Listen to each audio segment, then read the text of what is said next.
pagi Bapak Ibu. Alhamdulillah kita sudah masuki Mabar episode 27 yaitu mengenai sosialisasi jabatan aksessoris di lingkungan Kementerian ATR BPN.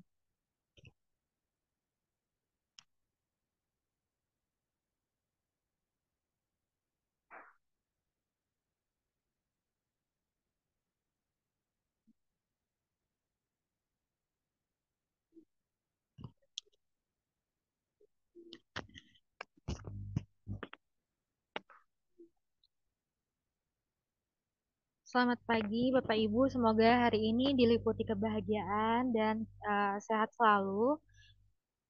Kembali lagi di rutinitas rutin Rabu kita di Mabar episode 27 ini.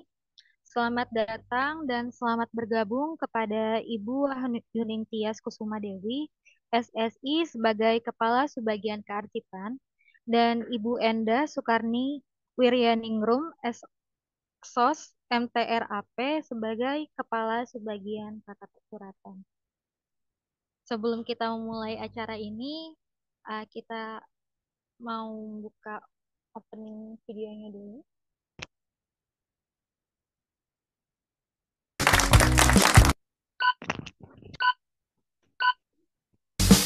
Halo Sobat ATR BPN, selamat datang di Mabar. Mari belajar arsip.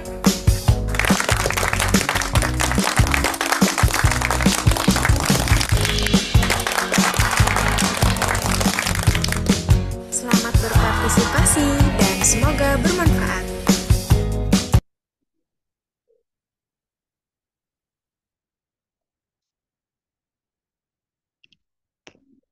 Sebelum kita mulai acaranya, kita mau ice breaking dulu nih Bapak Ibu. Kita coba bermain-main dulu ya sebelum memulai.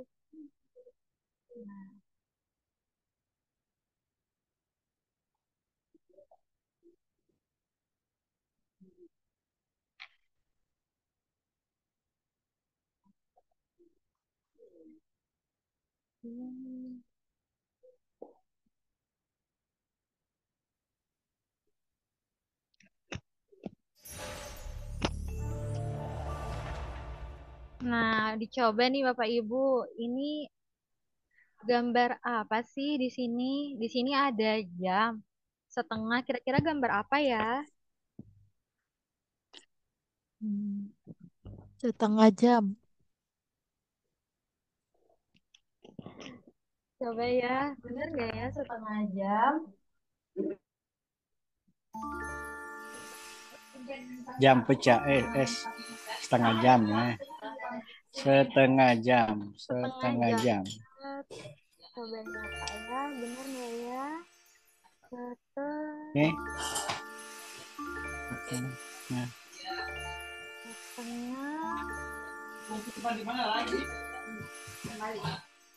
Ya, oh iya betul. Kita lanjut lagi nih. Nah, kalau ini gambar apa nih Bapak Ibu? Gambar binatang.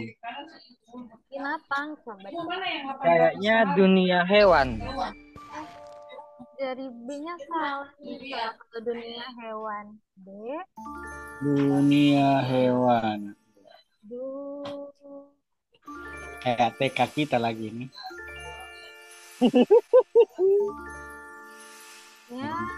Dunia fana.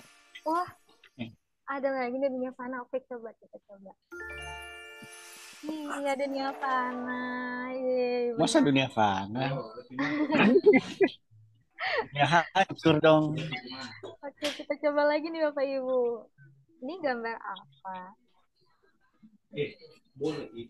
Apa ini? Apa ini kira-kira ya? Coba deh, aku tebak juga deh. Kura-kura bukan ya? Kura-kura. Kura-kura ternyata. Apa ya? Penyusutan aset. Penyusutan aset. Coba. Apa hubungannya? Itu penyu, terus ada setan, nggak pakai penyusutan aset. Oh, gitu.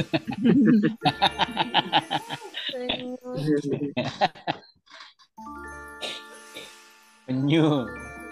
Shoot. Ya, betul Setan. itu penyusunan aset ternyata betul tadi itu gambar penyu, ikan dan aset. Nah, kalau ini Arsiparis. Arsiparis. kita coba Nah, iya. tarik. Iya Arsiparis. betul. Asli Ada Paris. Paris ya. Iya, Arsiparis. Arsiparis. Ini Arsip. Ada Paris. wah, betul. Yeay, kita menebak semuanya dengan benar. Tarik. Lagi. Sudah cukup Bapak sayangnya. Jadi sudah ditunggu nih sama pembicara kita hari ini.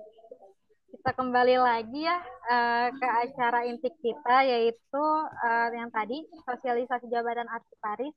Tapi sebelum itu ada sambutan satu dua patah kata dari Mbak Wahyuni Tias Kusuma Dewi untuk kita semua. Jadi untuk Ibu Wahyuni Tias Kusuma Dewi, waktu dan tempat kami persilahkan. Ya, terima kasih Mbak Ana atas kesempatan yang sudah diberikan. Ya, selamat pagi Bapak Mbak Ibu. Tias. Siap Pagi, Bapak. Mbak. Bismillahirrahmanirrahim. Assalamualaikum warahmatullahi wabarakatuh.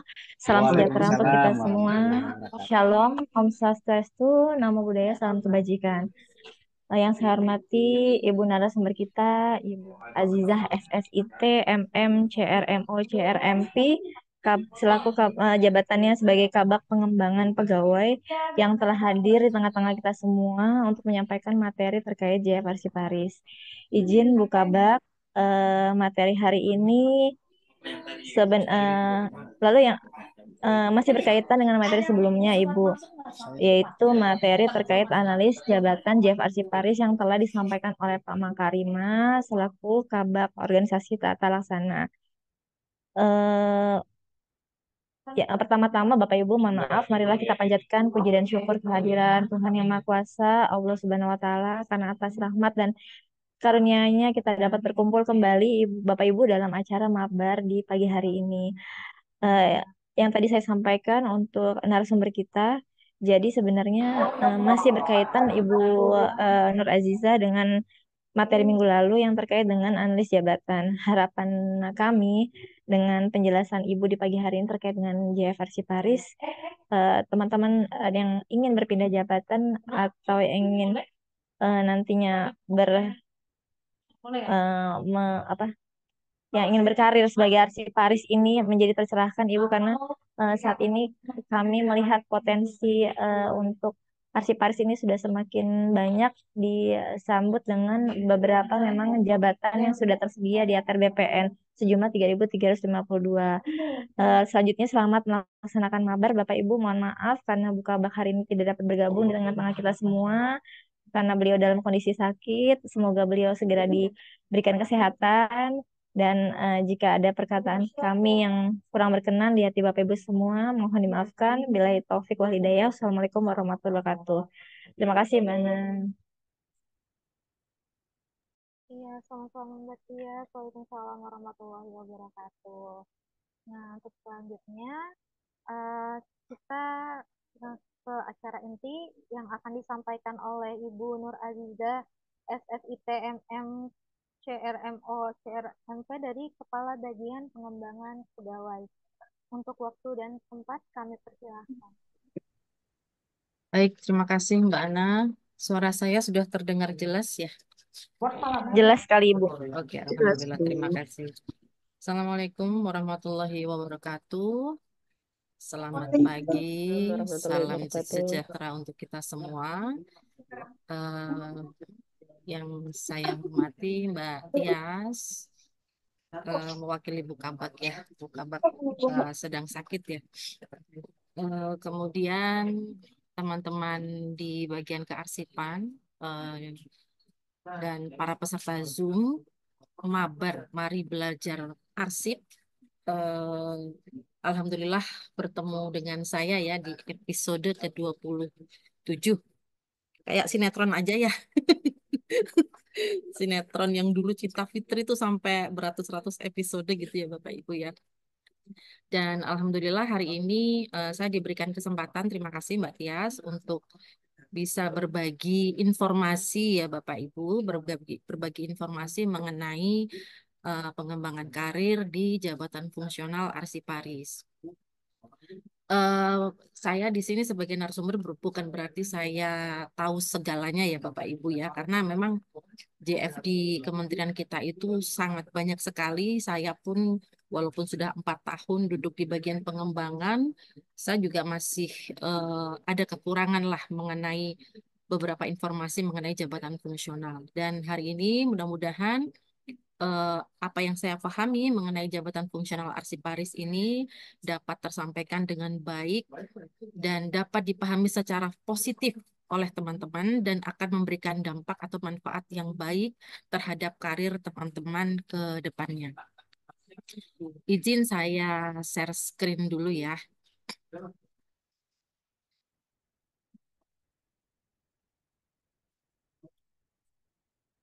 Oh ya, dan untuk buka bak, barangkali teman-teman mohon bisa disempatkan waktu ya untuk mendoakan Ibu Kabak, Bu Lucy Komalasari, yang mungkin insya Allah besok ya Mbak Tias ya akan ada Siap, Ibu. tindakan medis terhadap beliau. Kita doakan semoga prosesnya berjalan dengan lancar dan Amin, amin, ya rabbal hasilnya alamin. membawa kesembuhan sebagai takdir yang terbaik untuk Ibu Lucy Komalasari. Baik, Amin, ya saya rabbal alamin. lanjut ya teman-teman ya terkait dengan pengembangan karir di jabatan fungsional Arsiparis.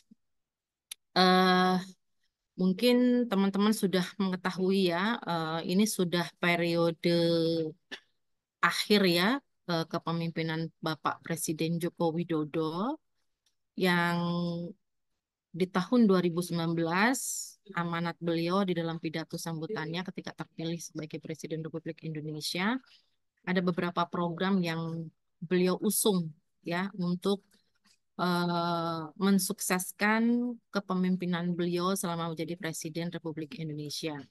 Banyak kita rasakan pembangunan infrastruktur ya dari Sabang sampai Merauke, bagaimana peningkatan pembangunan infrastruktur khususnya di Kalimantan Timur ya yang akan menjadi ibu kota negara kita yang baru. Itu saya yakin sudah dirasakan oleh teman-teman semua. Kemudian bagaimana simplifikasi regulasi ya, adanya Omnibus Law, Undang-Undang Cipta Kerja juga sudah diterbitkan dan itu sudah kita rasakan semua teman-teman. Lalu mengenai pembangunan sumber daya manusia pun seperti itu ya, adanya penyederhanaan birokrasi di mana kita juga sudah melaksanakan di tahun 2020 ya, ada penyetaraan jabatan yang tadinya eselon 5 ada di daerah, sekarang dipangkas semua tidak ada. Jadi hanya mengenal 2 layer saja. Ya, kemudian perubahan, peningkatan perekonomian di kita pun juga naik turunnya juga sangat terasa sekali ya. Sangat terasa sekali. Ini sebagai salah satu dampak dari proses transisi atau perubahan ya, yang sebelumnya tidak ada menjadi ada. Nah, kemudian eh, di 5 tahun terakhir ini pun kita sangat terasa sekali dihadapkan dengan kondisi yang serba tidak pasti ya Bapak Ibu mungkin mengenal VUCA ya volatility kemudian uncertainty complexity dan ambiguity itu semuanya mengandung unsur ketidakpastian. Kenapa? Karena sejak 5 tahun terakhir ini ada beberapa trigger ya yang menjadikan kondisi dunia ini menjadi serba tidak pasti. Adanya perubahan revolusi industri ya yang sebenarnya kita masih di posisi 4 gitu ya. Tetapi di Jepang itu sudah mulai 5 bahkan mungkin akan bergerak ke revolusi yang selanjutnya di level 6 gitu mungkin ya. Nah, kemudian banyaknya generasi-generasi milenial yang sudah mengambil peran baik di korporasi maupun lembaga pemerintahan, juga adanya pandemi COVID yang kita alami di tahun 2019 itu memberikan dampak transformasi yang luar biasa khususnya dalam hal transformasi digital. Ya, sampai hari ini kita melakukan mabar pun itu juga merupakan dampak dari adanya pandemi COVID, tetapi dampak yang positif ya Bapak Ibu ya. Nah, kita ingin kondisi kita berubah karena secara organisasi atau secara kepemerintahan ada tujuan yang ingin kita capai yaitu untuk menjadi birokrasi berkelas dunia. Kalau berkelas dunia berarti ada unsur-unsur high technology ya Bapak Ibu ya. Teknologi yang saat ini mungkin dulu sebelumnya hanya sebagai pelengkap, itu bagaimana kita bisa menjadikan teknologi itu sebagai media utama dalam proses bekerja kita, atau dalam proses pekerjaan, proses bisnis yang ada di semua lembaga pemerintah. Nah, ini tentunya ada beberapa hal yang berubah yang harus dilakukan ya, seperti proses transformasi, perpindahan ya, perubahan perubahan secara struktural baik kelembagaan, organisasi, regulasi dan lain sebagainya ataupun kultural, perilaku ya, bagaimana Bapak Ibu menyikapi kondisi VUCA tersebut, tetapi Bapak Ibu dituntut untuk bisa berkontribusi mencapai tujuan organisasi dalam rangka mewujudkan birokrasi berkelas dunia, maka Bapak Ibu juga harus melakukan transformasi kultural ya terhadap perilaku budaya kerja. Kemudian transformasi digital yang dulunya mungkin hanya Excel, Word, MS Office aja, tetapi sekarang lebih dari itu. Nah, ini juga harus dituntut kemampuan atau kompetensi sehingga Bapak Ibu harus beradaptasi.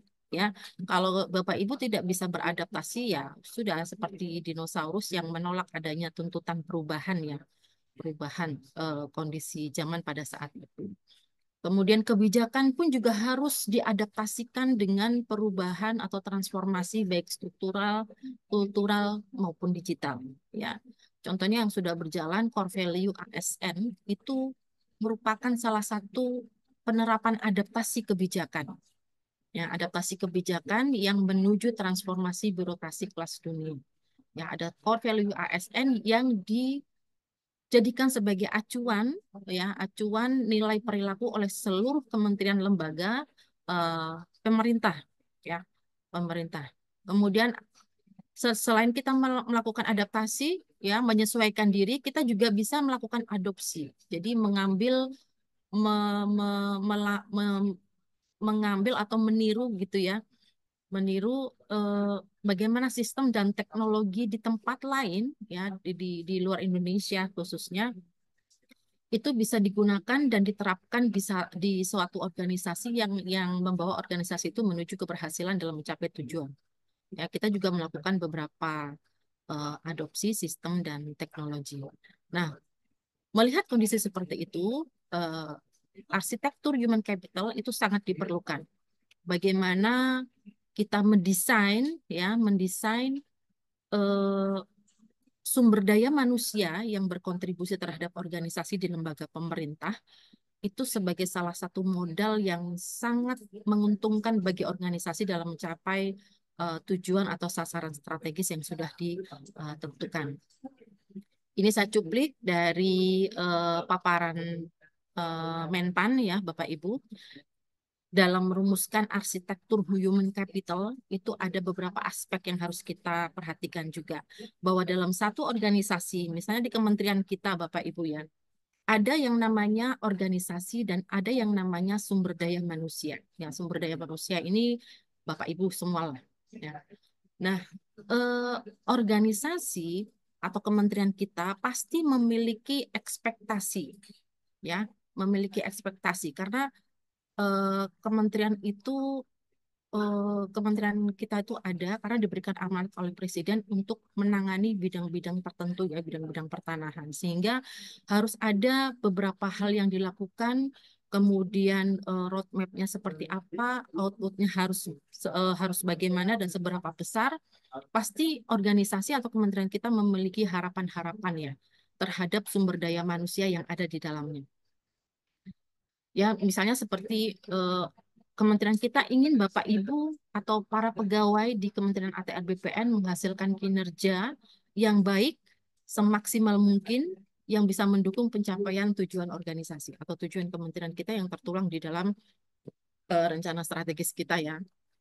Nah, kemudian kementerian kita juga ingin Bapak Ibu itu terus belajar, mengembangkan kompetensi, supaya Bapak Ibu itu dalam bekerja bisa semaksimal mungkin dan bisa menghantarkan kementerian kita ini bisa mewujudkan visi dan misi yang sudah kita tetapkan bersama. Nah, kemudian organisasi atau kementerian kita juga ingin Bapak Ibu menunjukkan perilaku. Karena perilaku inilah yang akan menggerakkan Bapak Ibu bagaimana cara Bapak Ibu bekerja, bagaimana cara Bapak Ibu berkomunikasi, bekerja sama gitu ya. Bagaimana cara Bapak Ibu menghadapi para customer, para pemohon yang ada di daerah Bapak Ibu semua gitu ya. Dan kementerian kita juga ingin Bapak Ibu bisa memberikan pelayanan yang prima kepada masyarakat. Nah, ini adalah ekspektasi kelembagaan kita terhadap Bapak Ibu semua. Namun tidak menampik kemungkinan Bapak Ibu juga pasti memiliki harapan tersendiri ya Bapak Ibu. Tetapi karena pegawai kita itu jumlahnya puluhan ribu, jadi rasanya tidak mungkin kalau tidak kita atur. Ya, tidak kita atur. Karena satu kepala itu isi otaknya itu bisa berbeda-beda. Harapannya yang ada di hati itu bisa berbeda-beda, Bapak Ibu. Ya, yang mostly Bapak Ibu harapkan dari bekerjanya atau eksistensi Bapak Ibu di kementerian kita itu misalnya satu, ingin adanya kesempatan yang luas untuk bisa mengembangkan diri, ya. Untuk pengembangan kompetensi Bapak Ibu sekalian ya. Kemudian juga terbukanya kesempatan untuk pengembangan karir. Ya, kalau kompetensi terkait dengan kemampuan teknis Bapak Ibu, kalau untuk kesempatan pengembangan karir terkait kesempatan untuk membuktikan diri bahwa Bapak Ibu memiliki kompetensi manajerial yang sangat baik sehingga kebutuhan untuk promosi jabatan itu juga pasti Bapak Ibu sangat membutuhkan itu. Lalu selain itu Bapak Ibu juga pasti berharap bahwa kesejahteraan Bapak Ibu itu bisa dijamin melalui sistem pemberian reward dan pengakuan penghargaan yang adil. Lalu yang tidak kalah penting tapi ini mungkin tidak Bapak Ibu tidak menyadari ya bahwa Bapak Ibu itu sebenarnya ada rasa bangga sebagai PNS karena Bapak Ibu bisa berkontribusi untuk melayani bangsa. Ya, tetapi ini Bapak Ibu tidak sadari kalau tidak ada rasa bangga sudah pasti Bapak Ibu tidak akan bertahan dalam status pegawai negeri sipil di kementerian kita. Nah, ini ekspektasi atau harapan-harapan ini harus dipertemukan ya. Organisasi harapannya levelnya paling tinggi gitu ya di sampai 10 gitu. Tetapi ekspektasi talent itu berbeda ternyata, berbeda aspek dan levelnya 10 juga. Jadi untuk menyambungkan ini perlu adanya Employee Value Proposition atau EVP ya. Sehingga ada yang namanya rencana strategis gitu ya. Kemudian ada yang namanya penilaian kinerja, ada yang namanya pengembangan kompetensi melalui pelatihan, ada yang namanya tugas belajar gitu Bapak Ibu ya. Kemudian ada juga penilaian perilaku. Kemudian ada core value ASN gitu ya, berakhlak yang sudah kita jadikan sebagai acuan. Dan ada juga target-target pekerjaan yang harus Bapak Ibu capai dalam setiap kegiatan atau pekerjaan aktivitas sehari-hari Bapak Ibu selama di kantor atau selama bekerja. Nah, tentunya dengan dukungan dari teknologi serta bagaimana kepemimpinan di tempat Bapak Ibu sekalian bisa mendrive Bapak Ibu supaya bisa bekerja mencapai tujuan. Ya. Nah, selain itu juga organisasi menyiapkan talent succession, misalnya kelompok rencana suksesi. Itu juga untuk mengidentifikasi talenta-talenta yang dia bisa bekerja dengan performa atau hasil kinerja yang terbaik dengan kompetensi terbaik yang mereka miliki. Yaitu organisasi memotret itu, kemudian memberikan reward dan rekognisi sesuai dengan harapan Bapak Ibu semua. Nah, itu yang dinamakan Employee Value Proposition. Ya. Nah, di Kementerian PAN sudah menetapkan strategi, ada 6 strategi untuk percepatan transformasi ASDMA. Ya, kita kan harus berubah ya Bapak Ibu ya.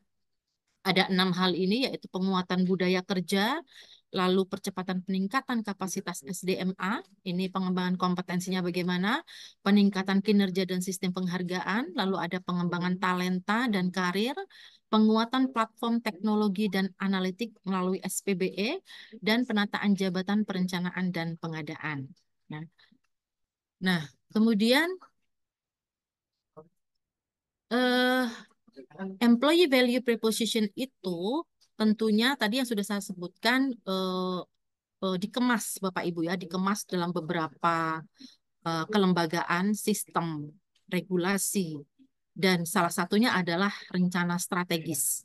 Ya, rencana strategis. Nah, di dalam rencana strategis ini, selain substansi teknis yang meliputi land management paradigm, ya ada land tenure, land value, land development, land use, dan land cadastre, kita juga ada misi untuk menyelenggarakan pelayanan pertanahan dan ruang yang berstandar dunia melalui peningkatan kualitas pelayanan publik dan tata kelola pemerintahan yang berdaya saing.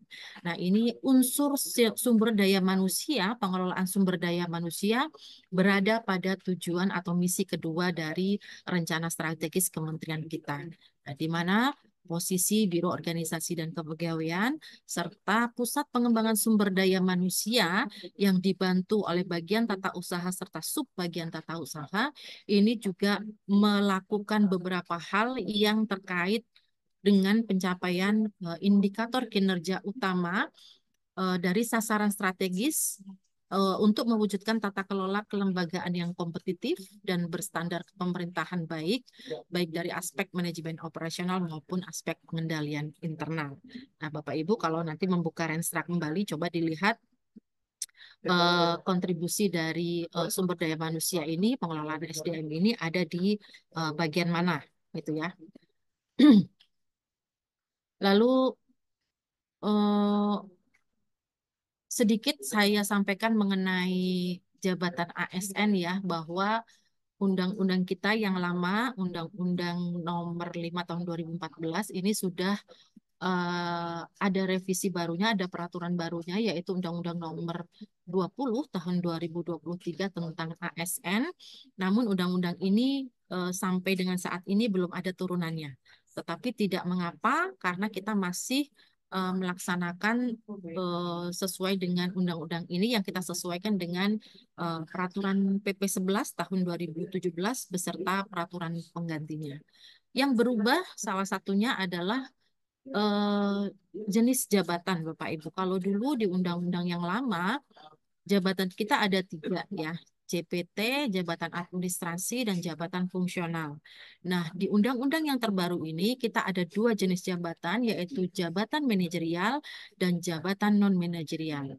Jabatan manajerial ini melingkupi jabatan-jabatan struktural ya Bapak Ibu ya, karena di jabatan struktural itu ada kemampuan untuk mengelola sumber daya ya, yang namanya disebut kemampuan manajerial ya. Bagaimana para pejabat struktural ya, baik tingkat dasar, menengah maupun tinggi ini mengelola sumber daya yang ada di bawah kewenangannya untuk bisa mencapai tujuan yang ditetapkan di dalam sasaran strategis masing-masing kelembagaan. Nah, di jabatan manajerial ini ada jabatan pengawas yang kita sebut sebagai jabatan tingkat dasar. Jadi jabatan pengawas walaupun dalam penyederhanaan birokrasi sampai dengan saat ini masih ada ya Bapak Ibu ya. Kemudian tingkat menengah yaitu jabatan administrator, dan yang tingkat tinggi itu adalah pratama, madya, dan utama. Nah, kemudian untuk jabatan non-manajerial ini yang tidak memerlukan kemampuan atau kompetensi manajerial yang sangat tinggi, yaitu jabatan pelaksana dan fungsional. Jadi untuk jabatan fungsional dan pelaksana ini yang diperlukan kompetensinya yang lebih tinggi adalah kompetensi teknis ya Bapak Ibu. Ini meliputi PNS maupun P3K. Ya, walaupun mungkin untuk saat ini kebijakan mengenai P3K untuk duduk di dalam jabatan struktural itu masih belum bisa diterapkan ya. Masih belum bisa diterapkan. Nah, kemudian Di ASN ini Bapak Ibu di Permenpan 22 tahun 2022 kalau nggak salah ya. Mengenai manajemen karir ini kita mengenal ada tiga jenis pola karir ya bagi yang diberlakukan bagi ASN. Jadi ASN itu meliputi P3K dan PNS ya Bapak Ibu ya. Nah, jabatan pola karir ini ada yang bentuknya mendatar ya. Jadi mendatar eh, namanya horizontal, kemudian ada juga yang naik vertikal ya. Ada juga yang cross section gitu ya. Itu diagonal. Kalau contoh penerapannya pola karir itu untuk yang horizontal adalah proses mutasi dari misalnya eh, jabatan fungsional, ada jabatan fungsional ya Bapak Ibu, jabatan fungsional ahli muda itu diangkat ke dalam jabatan struktural pengawas. Nah, itu bisa disebut sebagai jabatan apa pola karir horizontal karena kedudukannya setara. Kedudukannya setara. Nah, kalau di sini eh, pola karir JPT utama, Madya dan Pratama kalau pola karir horizontalnya itu bisa beralih ke JF dengan jenjang ahli utama. Ya. Nah, kemudian ada juga yang vertikal. Vertikal itu untuk pola karir yang dia menduduki jabatan satu tingkat di atasnya. Ya, seperti kalau di dalam jabatan fungsional ada yang namanya kenaikan jenjang. Ya. Dari misalnya ahli pertama naik ke muda, kemudian bisa naik ke madya sampai dengan jenjang tertinggi yaitu ahli utama.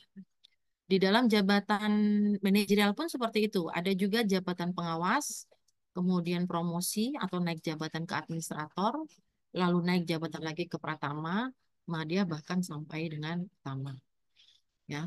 Lalu kalau untuk diagonal, diagonal itu promosi juga, tetapi dia lintas jabatannya, lintas jabatan. Jadi misalnya dia saat ini JF ahli muda, kemudian lulus KRS, lalu dia bisa diangkat ke dalam jabatan administrator misalnya. Nah, itu namanya diagonal. Jadi berpindah jabatan tetapi naik satu jabatan di atasnya gitu ya. Nah, itu pola karir yang berlaku untuk seluruh ASN ya Bapak Ibu ya. Tetapi untuk sekali lagi untuk P3K karena ini masih baru Bapak Ibu, sehingga kebijakan-kebijakannya juga kita masih menunggu kestabilannya ya, kestabilannya karena sudah pasti harus dianalisa beberapa dampak resikonya apabila kebijakan mengenai P3K ini nanti diterapkan, apakah negara sudah mempersiapkan semua atau tidak. Lalu, hmm, nah kemudian saya sedikit beralih ke jabatan fungsional. Tadi karena sudah disebut jabatan fungsional itu menjadi salah satu jabatan non-manajerial, kemudian dalam pemberlakuan pola karir jabatan fungsional itu juga memiliki peran Bapak Ibu.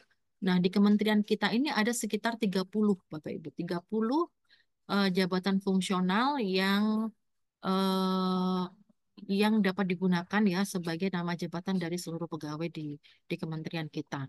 Baik dari jabatan yang bersifat teknis, pertanahan maupun tata ruang maupun yang supporting ya. Supporting ini ada 26 Bapak Ibu. Nah, jabatan fungsional ini ada instansi pembina masing-masing. Di kementerian kita untuk jabatan fungsional yang bersifat teknis itu ada 4 ya, penata pertanahan, penata ruang, kemudian penata kadastral dan asisten penata kadastral yang keempatnya ini melingkupi land management paradigm. Untuk supportingnya, ini kita ada 26 Bapak Ibu, sangat banyak sekali dan masing-masing juga memiliki instansi pembina masing-masing, hanya 1, 2, atau 3 JF yang instansi pembinanya satu, tetapi ada beberapa JF yang ada di bawah kewenangan satu instansi pembina. Nah, ini yang menjadi ruang lingkup tugas dan fungsi kami di Biro Organisasi dan Kepegawaian. Ya, Bapak Ibu. Jadi bisa dibayangkan begitu banyaknya JF, saya yang sudah 4 tahun di sini saja rasanya belum belum bisa mendalami keseluruhan mengenai regulasi dari jabatan fungsional. Tetapi untungnya Bapak Presiden melakukan apa namanya simplifikasi regulasi Sehingga untuk JF ini pada tahun 2023 kemarin terbit Permenpan 1 ya Bapak Ibu 2023 yang paling tidak itu bisa lebih memudahkan kita untuk mempelajari mengenai apa dan bagaimana JF itu bekerja dan berkarir. Nanti Bapak Ibu juga bisa mempelajarinya ya. Nah, kenapa harus ke jabatan fungsional gitu ya? Nah, selain karena memang jabatan fungsional ini diakui di dalam Undang-Undang ASN, Bapak Ibu, jabatan fungsional ini juga bisa mendorong peningkatan produktivitas kerja Bapak Ibu semua. Ya, karena Bapak Ibu diberikan target kinerja, lalu kinerja yang dihasilkan oleh Bapak Ibu itu direkognisi atau diakui dalam angka kredit. Ya, jadi kalau Bapak Ibu bekerja secara produktif, sudah pasti unit kerja Bapak Ibu sekalian juga akan produktif. Ya, nah dari angka kredit itu eh, akan memberikan kesempatan Bapak Ibu untuk meningkatkan dan mengembangkan karir Bapak Ibu secara konsisten dan sistematis. Kenapa konsisten dan sistematis? Karena sudah ada ketentuannya, Bapak Ibu. Ya, sudah ada. Tetapi karena memang ada formasi, ya mau tidak mau Bapak Ibu harus berkompetisi. Berkompetisi berarti Bapak Ibu harus menampilkan atau melakukan performa yang paling terbaik yang Bapak Ibu bisa lakukan. Ya. Nah, sehingga pengembangan karir di jabatan fungsional itu bisa jauh lebih terukur karena ada angka kredit. Kalau mau naik jenjang harus memenuhi angka kredit tertentu. Jadi itu sangat terukur. Ya. Nah, kemudian untuk masalah kesejahteraan, jabatan fungsional juga memiliki tunjangan kinerja.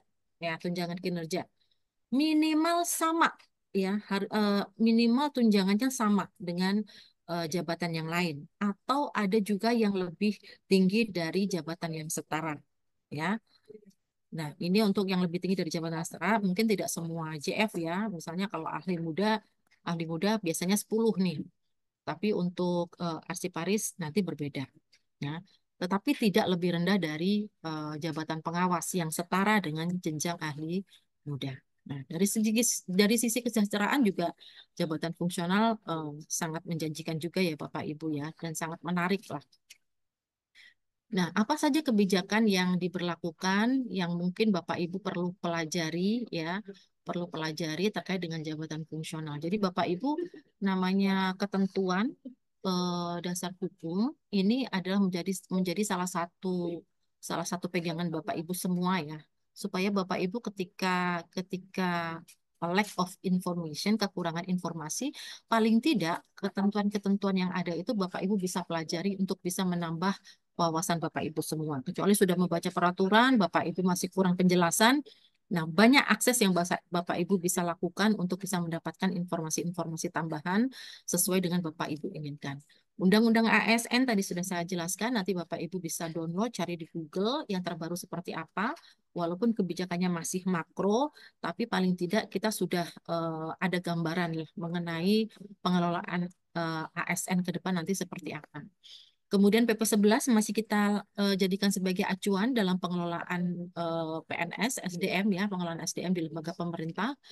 Lalu peraturan mengenai jabatan fungsional itu sendiri, Permenpan 1 2023, itu nanti bisa Bapak Ibu pelajari.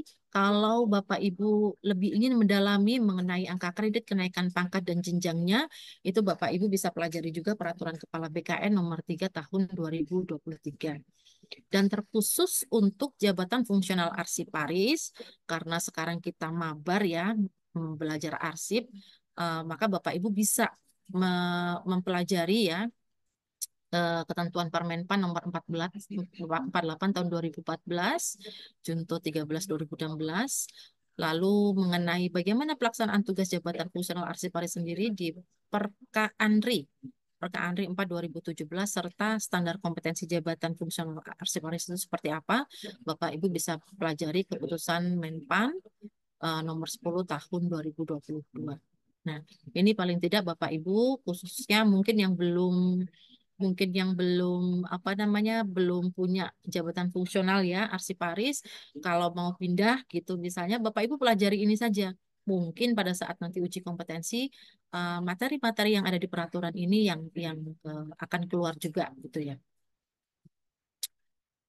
Nah, kemudian di dalam jabatan fungsional itu sendiri untuk menjamin karir, ya, menjamin karir jabatan fungsional itu ada jenjang jabatan fungsional yang dijadikan sebagai acuan dalam pengembangan atau peningkatan karir seorang pejabat fungsional, ya. Ada dua tingkatan di dalam jenjang jabatan fungsional, yaitu tingkat keterampilan. Ini untuk kategori minimal di diploma 3 ya, untuk JF kearsipan ya Bapak Ibu ya. Kalau di JF yang lain mungkin minimal SMA. Nah, tetapi di kearsipan itu minimal D3 untuk jenjang atau kategori tingkat keterampilan. Nah, di tingkat keterampilan di JF kearsipan itu ada JF arsiparis itu ada tingkat terampil, grade-nya kelas jabatannya 6, kemudian tingkat mahir kelas jabatannya 7. Untuk terampil itu biasanya untuk 2C sampai dengan 2D ya. Lalu mahir untuk golongan 3A sampai 3B kelas 7. Lalu penyelia untuk 3C sampai dengan 3D untuk kelas jabatannya 8 ya, dengan besarnya tunjangan jabatan seperti tertera di situ. Lalu untuk kategori selanjutnya yaitu keahlian, ini minimal diploma 4 atau sarjana. Ya, minimal sarjana atau D4. Ini untuk jenjang yang awal, ahli pertama itu di kelas jabatan 8, Bapak Ibu, kemudian ahli muda kelas jabatannya 9, ahli madya kelas jabatannya 11, dan ahli utama kelas jabatannya 13 ya. Kalau Bapak Ibu saat ini di dengan pendidikan sarjana, golongannya di 3A ingin ke JF Arsiparis, itu nanti Bapak Ibu bisa mendaftarkan ya, mengusulkan ke Biro Organisasi dan Kepegawaian. Nanti Bapak Ibu akan diuji kompetensinya dengan level ahli pertama. Ya. Kemudian ahli muda untuk 3C sampai 3D, ahli madya 4A sampai 4C, dan ahli utama 4D sampai dengan 4E dengan besaran tunjangan jabatan sebagaimana tertera di layar Bapak Ibu sendiri. Nah, JF itu karena punya peran dan fungsi Bapak Ibu, maka JF juga diberikan kedudukan yang khusus Bapak Ibu, karena JF itu bekerja secara aktif, mandiri, dan inisiatif. Dia bisa diberikan kedudukan di bawah JPT Pratama. Ya, di bawah JPT Madya juga bisa. Ya, selama pembagian peran dan tugasnya jelas dan outputnya berkontribusi langsung kepada siapa, maka yang bersangkutan bisa di bawah langsung di bawah JPT Pratama. Ya, JPT Pratama. Tetapi tentunya penugasan tersebut harus diupayakan semaksimal mungkin sesuai dengan bidang tugasnya, Bapak Ibu. Karena jabatan fungsional itu bekerja sesuai dengan fungsi dan tugas yang berkaitan dengan pelayanan fungsional yang berdasarkan pada keahlian dan keterampilan tertentu. Kalau JF Arsiparis ya berarti berdasarkan melakukan pelayanan fungsional berdasarkan keterampilan atau keahlian di bidang kearsipan. Ya. Kemudian setiap jabatan Bapak Ibu itu memiliki kompetensi, dan masing-masing jabatan itu ada level kompetensi. Nah, kompetensi jabatan sesuai Permen PAN 38 2017 ya, 2019 itu ada 5 level kompetensi jabatan. Mungkin kemarin disinggung sekilas ya dengan Pak Makarima, saya tidak mengikuti ya, mudah-mudahan sudah ada sedikit penjelasan dari Pak Makarima. Nah, di level 1 ini adalah level basic Bapak Ibu. Biasanya kalau untuk jabatan fungsional itu di jabatan fungsional terampil ya, dan jabatan pelaksana, staf-staf gitu ya, analis TU, analis SPP, kemudian analis pertanahan, itu jabatan pelaksana berada di level 1. Jadi kalau namanya level 1 tuh ya dia baru paham aja, baru ngerti aja, udah sampai sebatas itu saja. Belum sampai dengan level yang sangat jauh.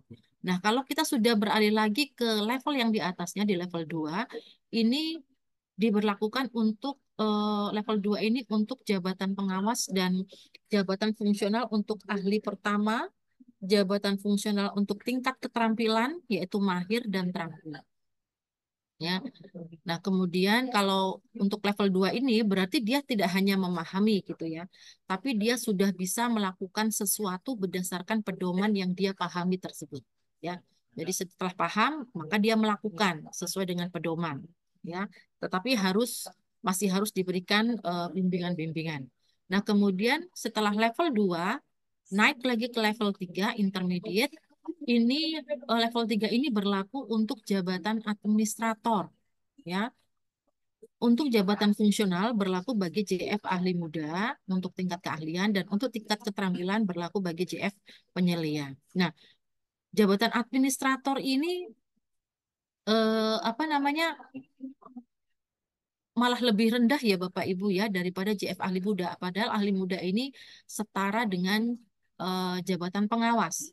Tetapi dalam hal level kompetensi, dia harus satu tingkat lebih tinggi dari jabatan pengawas. Malah setara dengan jabatan administrator. Ya. Kemudian di jabatan di level 3 ini tentunya sudah lebih tinggi daripada level 2. Jadi dia tidak hanya menerapkan, tapi dia juga eh, ada faktor, ada indikator why-nya ya. Kenapa ini harus dilakukan? Ya, kenapa ini harus dilakukan? Dia harus mencari informasi, data terkait hal tersebut. Ya, kemudian naik lagi ke level 4, yaitu advance. Ini berlaku untuk level bagi JPT Pratama, untuk jabatan pimpinan tinggi, ya, jabatan strukturalnya. Kemudian untuk JF-nya yaitu ahli madya. Nah, kalau sudah di level 4 ini tidak sekedar menganalisis tetapi juga mereview. Ya, setelah dilakukan apa yang harus diperbaiki ya, apa yang harus diperbaiki, bahkan memberikan perintah-perintah atau arahan yang itu sudah mulai ada apa namanya, improvisasi ya atau modifikasi dari kemampuan yang dimiliki oleh pejabat tersebut. Nah, naik lagi di paling tinggi level 5 atau expert itu berlaku untuk JPT Madya, kita di eselon 1, dan JF ahli utama.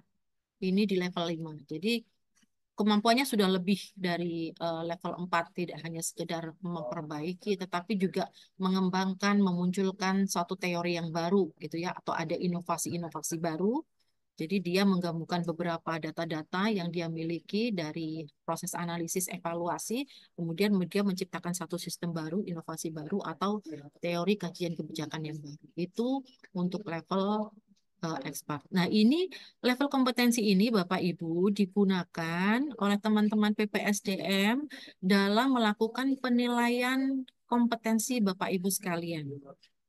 Ya, jadi untuk teman-teman di BPSDM sendiri juga untuk melakukan penilaian kompetensi sampai dengan saat ini masih melakukan pemetaan kompetensi berdasarkan jabatan Bapak Ibu saat ini.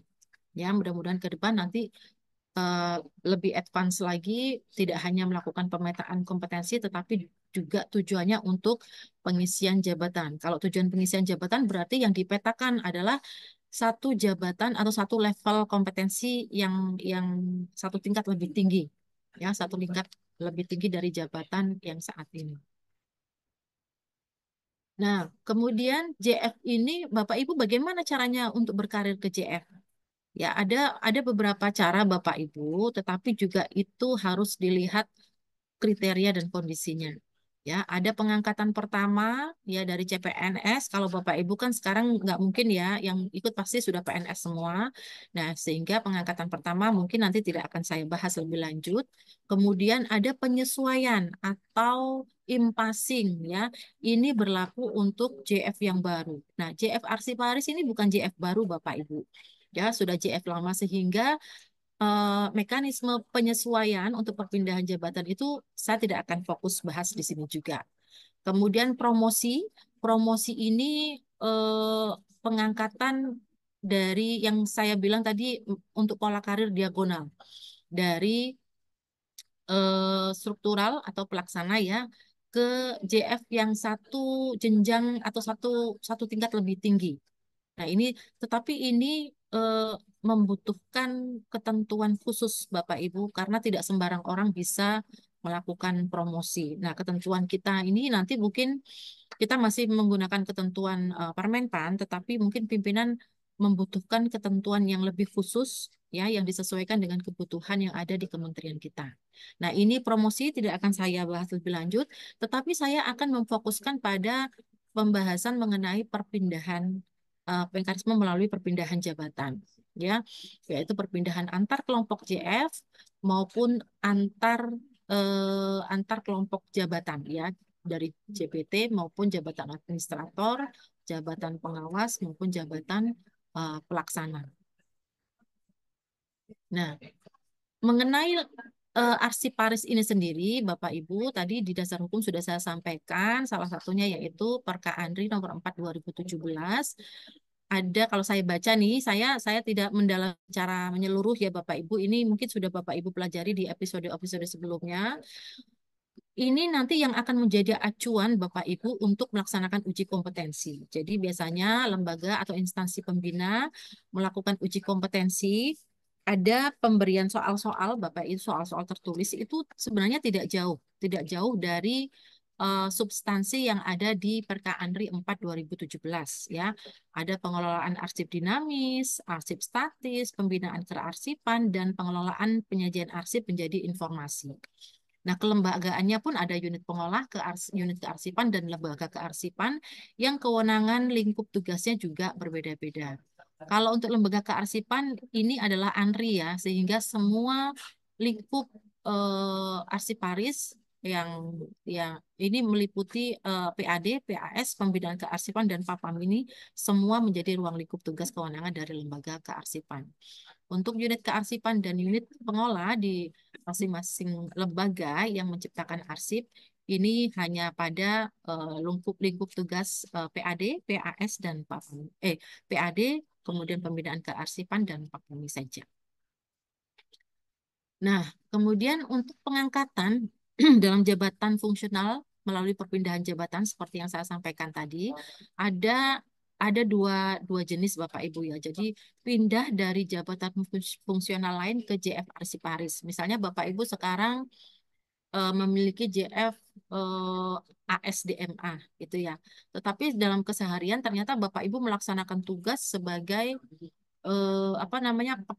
di bidang kearsipan ya, untuk merapikan arsip gitu ya. Nah, Bapak Ibu kalau mau berpindah ke sana bisa. Ya, dari JF ASDMA mau pindah ke JF Arsip bisa. Ya, Arsiparis bisa.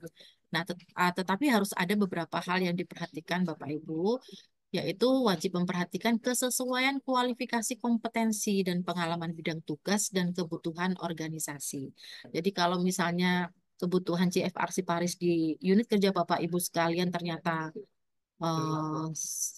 sangat kebutuhannya besar, tetapi budgetingnya atau ketersediaannya sedikit, itu juga Bapak Ibu jadikan sebagai salah satu aspek ya untuk pertimbangan pindah ke jabatan arsiparis. Lalu kompetensi yang Bapak Ibu miliki, pendidikannya gitu ya, kemudian pengalaman Bapak Ibu dalam mengelola arsip, apakah sudah memenuhi ketentuan minimal 2 tahun, nah itu juga harus diperhatikan oleh Bapak Ibu.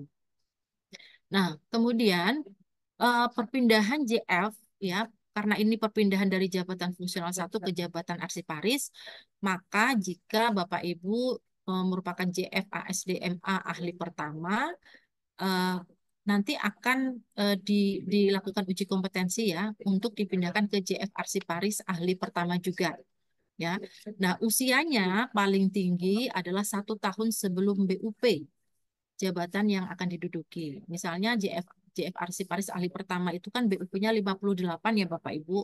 Kemudian Bapak Ibu di JF ASDMA ini usia Bapak Ibu sudah 56 tahun. Nah, itu secara ketentuan Bapak Ibu masih bisa memungkinkan untuk pindah ke JF Arsiparis ya. Tetapi usia 1 tahun sebelum BUP itu adalah pengangkatannya ya, pengangkatannya. Sedangkan prosesnya karena masih panjang, sehingga Bapak Ibu upayakan 1 tahun atau 2 tahun sebelum BUP, Bapak Ibu sudah melakukan pengusulan. Karena akan ada banyak proses yang harus Bapak Ibu lalui.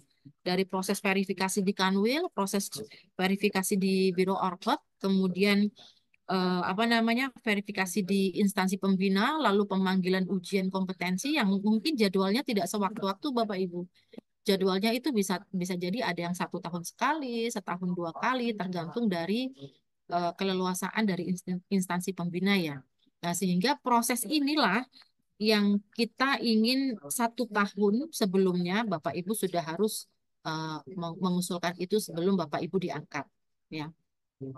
Nah, sedangkan untuk JF ahli utama, karena usia pensiunnya itu 65, maka sesuai ketentuan untuk JF ahli utama di bidang lain, misalnya JF ahli utama penata ruang, ingin pindah ke arsiparis, maka dia batas usia maksimalnya 63 tahun harus sudah diangkat ke dalam JF arsiparis. Sehingga ya usia 62 diusulkan, gitu ya, diusulkan melalui proses verifikasi, uji kompetensi, baru kalau setelah lolos 63 diangkat, diangkat ke dalam JF ahli utama. Itu untuk ahli utama. Madya usia BUP paling tinggi 60 ya, sehingga kalau ada JF penata pertanahan Madya misalnya ingin beralih ke JF arsiparis Madya, maka usianya apa namanya 58 itu sudah harus mengusulkan, sehingga 59 itu bisa langsung diangkat ke dalam JF Arsiparis. Jadi 1 tahun sebelum masa BUP itu sudah harus diangkat ke dalam JF Arsiparis. Nah, kemudian jenis selanjutnya, kategori selanjutnya yaitu perpindahan dari jabatan administrasi, jabatan struktural, jabatan pelaksana ya Bapak Ibu. Nah, ini dilaksanakan bagi JPT utama yang akan pindah ke JF Arsiparis ahli utama. Kemudian pejabat administrator ke JF Arsiparis ahli madya, pengawas ke JF Arsiparis ahli muda, lalu pelaksana bisa ke ahli pertama atau keterampilan sesuai dengan tingkat pendidikan dan golongannya. Nah, usia paling tinggi Bapak Ibu untuk yang dari yang bukan JF mau pindah ke JF Arsiparis untuk level ahli pertama atau ahli muda atau terampil juga ini kan 53 tahun itu harus sudah diangkat. Sehingga proses pengusulannya paling tidak Bapak Ibu di usia 52 tahun itu harus sudah diusulkan ya. Karena kita butuh waktu proses untuk verifikasi, uji kompetensi gitu ya, dan pembuatan SK pengangkatan ke JF Arsiparis. Lalu untuk ahli madya usia paling tinggi 55 tahun. Jadi usia 54 Bapak Ibu harus sudah diusulkan ke kami ke Biro Orpek ya Bapak Ibu. Lalu untuk ahli utama paling tinggi 60 tahun sehingga paling tidak usia 59 Bapak Ibu sudah harus mengusulkan ya. Kemudian syarat dan ketentuan perpindahan jabatan ke dalam JF Arsiparis ini yang pertama harus memperhatikan ketersediaan lowongan kebutuhan. Ini yang dinamakan formasi jabatan. Mungkin kemarin sempat disinggung sama Pak Makarima mengenai formasi.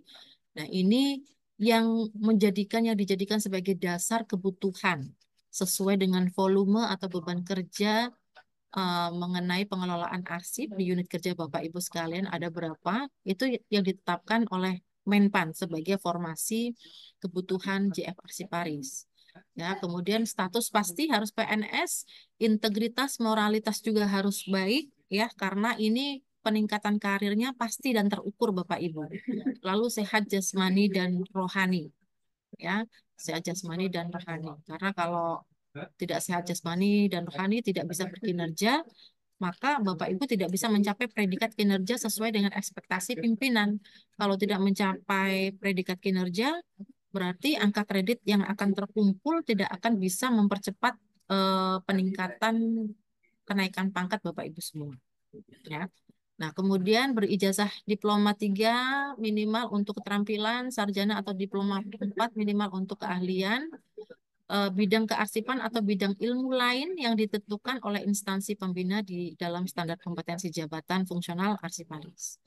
Pangkat golongan paling rendah pengatur 2C, tadi sudah saya sampaikan untuk kategori keterampilan, dan penata muda 3A untuk kategori keahlian. Dan yang paling penting setelah lulus verifikasi, hal-hal yang di atas adalah mengikuti dan lulus uji kompetensi sesuai dengan standar kompetensi yang ditetapkan oleh instansi pembina. Ya, Bapak Ibu kalau sudah pengalaman 2 tahun, pangkat golongan mencukupi, kemudian sarjana juga, integritas baik, status PNS formasi ada, tapi kalau Bapak Ibu tidak lulus, ya Bapak Ibu tidak akan bisa diangkat atau diusulkan untuk diangkat ke dalam JF Arsiparis, ya. Kemudian pengalaman 2 tahun, ya itu juga diperhatikan. Tapi jika ada penataan birokrasi atau kebutuhan strategis organisasi, persyaratan pengalaman itu dapat dipertimbangkan paling singkat 1 tahun. Tapi tentunya kondisi ini juga harus atas persetujuan atau rekomendasi dari Kemenpan RB. Kemudian nilai kinerja paling rendah baik dalam 2 tahun terakhir. Nah, ini predikat kinerja ini Bapak Ibu eh, jangan lupa yang sudah disusun SKP 2023 untuk diunggah ya Bapak Ibu, diunggah ke dalam Simpak sehingga kalau Bapak Ibu mengusulkan, kami tinggal menarik data aja di Simpak ya. Karena SKP Bapak Ibu semuanya sudah terupload di situ. Dan memenuhi syarat maksimal usia. Ya, kalau usianya misalnya seorang jabatan pelaksana usianya 54 gitu ya. PNS integritasnya baik, sehat jasmani rohani, pendidikannya pun mencukupi gitu ya. Eh, Lulus uji kompetensi tapi usianya sudah lewat ya, nggak akan bisa diangkat gitu ya ke dalam jabatan fungsional arsiparis. Jadi ini syarat-syarat ini juga saling melengkapi. Nah, kalau sudah lulus mau ikut uji kompetensi, ada syaratnya juga untuk ikut uji kompetensi. Formasi jabatan tersedia, ya. Kemudian mengajukan surat untuk mengikuti uji kompetensi, ya. Nanti dikirimkan ke Biro Orpek dan kita akan koordinasikan dengan Andri untuk jadwal uji kompetensi yang tersedia di sana. Kemudian surat kenyataan memiliki pengalaman di bidang kearsipan minimal 2 tahun, ya, dari unit kepegawaian atau dari CPT Pratama Bapak Ibu masing-masing. Kemudian prestasi kinerja sekurang-kurangnya bernilai baik dalam 2 tahun terakhir. Kemudian sedang menduduki JFT lainnya atau jabatan administrasi lainnya. Ya, kemudian ijazah pendidikan sesuai dengan kategori JFA yang akan diduduki.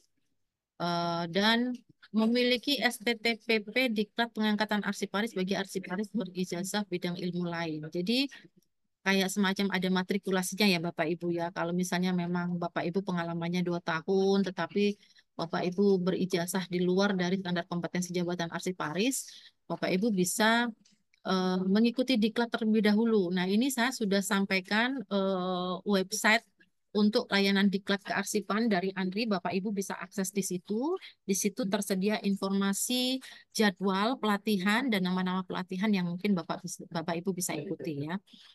Untuk JF maupun di luar JF kearsipan juga bisa. Nah, kemudian usia paling tinggi 52 tahun 6 bulan selain madya atau 54 tahun 6 bulan untuk madya. Nah, ini yang sudah saya sampaikan tadi sebelumnya ya mengenai usia. Karena ada proses verifikasi. Ini syarat dari Andri ya, tetapi syarat dari Orpek 6 bulan lebih maju nih dari ini nih ya, karena masih ada proses verifikasi dari kita, birokrasi, mengirim surat dari Kanta ke Kanwil, Kanwil ke Biro Orpek melakukan verifikasi, kemudian koordinasi ya dengan Andri, itu paling tidak kita diberikan space 6 bulan, baru setelah itu kita sampaikan ke Andri. Nah, di dalam uji kompetensi, Bapak Ibu, kalau secara detail kami tidak bisa memberikan informasi ya Bapak Ibu. Soalnya itu apa, kisi-kisinya apa, ya saya tidak tahu karena kami bukan instansi pembina dari JFRC Paris. Tapi Bapak Ibu sebenarnya bisa mempelajari itu di pelaksanaan tugas jabatan Arsiparis yang saya sampaikan tadi Perka Andri 4/2017 ya. Nah, tetapi untuk ada bobot persentase dari uji kompetensi di masing-masing jenjang yang meliputi portofolio, ujian tertulis, makalah, presentasi, wawancara maupun FGD. Ya, nah di 4 jenjang ahli madya, ahli muda, ahli pertama ini hanya meliputi portofolio, ujian tertulis, makalah, presentasi, dan wawancara ya dengan persentase bobot penilaian seperti yang tertera di depan. Nah, kalau untuk ahli utama ditambah dengan metode FGD ya Bapak Ibu ya, FGD di sini. Nah, kemudian terkait terkait dengan angka kredit, ya. Ini untuk gambaran Bapak Ibu yang berminat untuk ke JFRC Paris. Jadi sekarang tidak perlu khawatir Bapak Ibu kekurangan angka kredit karena tidak ada pekerjaan atau karena volume pekerjaan sedikit. Jadi tidak perlu khawatir ya terkait hal tersebut. Jadi Bapak Ibu, angka kredit sekarang itu didasarkan pada capaian predikat kinerja Bapak Ibu semua selama 1 tahun atau selama periode tertentu. Ya, periode tertentu sesuai dengan hasil penilaian kinerja Bapak Ibu semua. Ya, jadi di sini ada koefisien angka kredit tahunan. Ini adalah koefisien yang akan dijadikan sebagai pengali dari predikat kinerja Bapak Ibu. Apakah sangat baik, baik, cukup, ataupun kurang. Ya. Nah, kemudian kebutuhan angka kredit untuk kenaikan pangkat dan kenaikan jenjang berbeda Bapak Ibu, tetapi untuk kenaikan jenjang ini memperhatikan angka kredit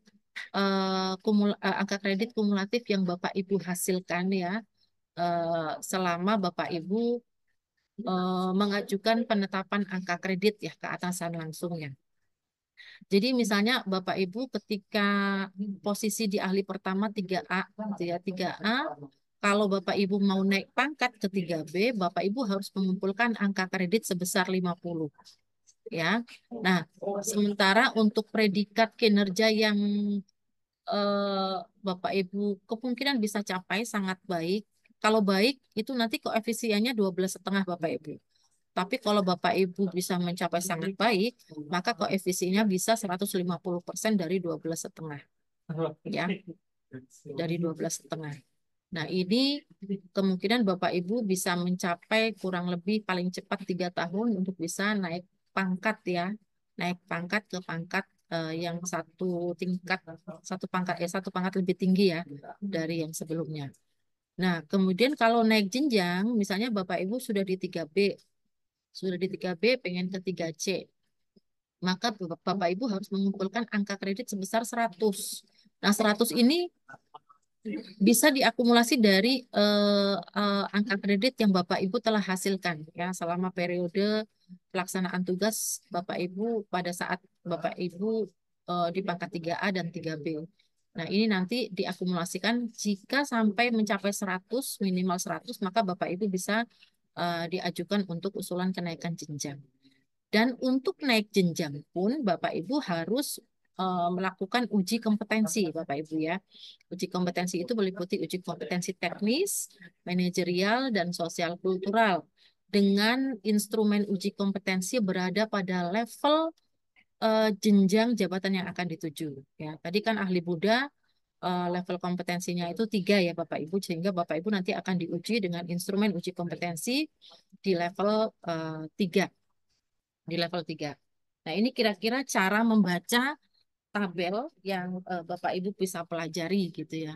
Jadi kalau mau hitung-hitung berapa saya bisa, kalau sangat baik bisa naik pangkat berapa lama nih gitu kan ya.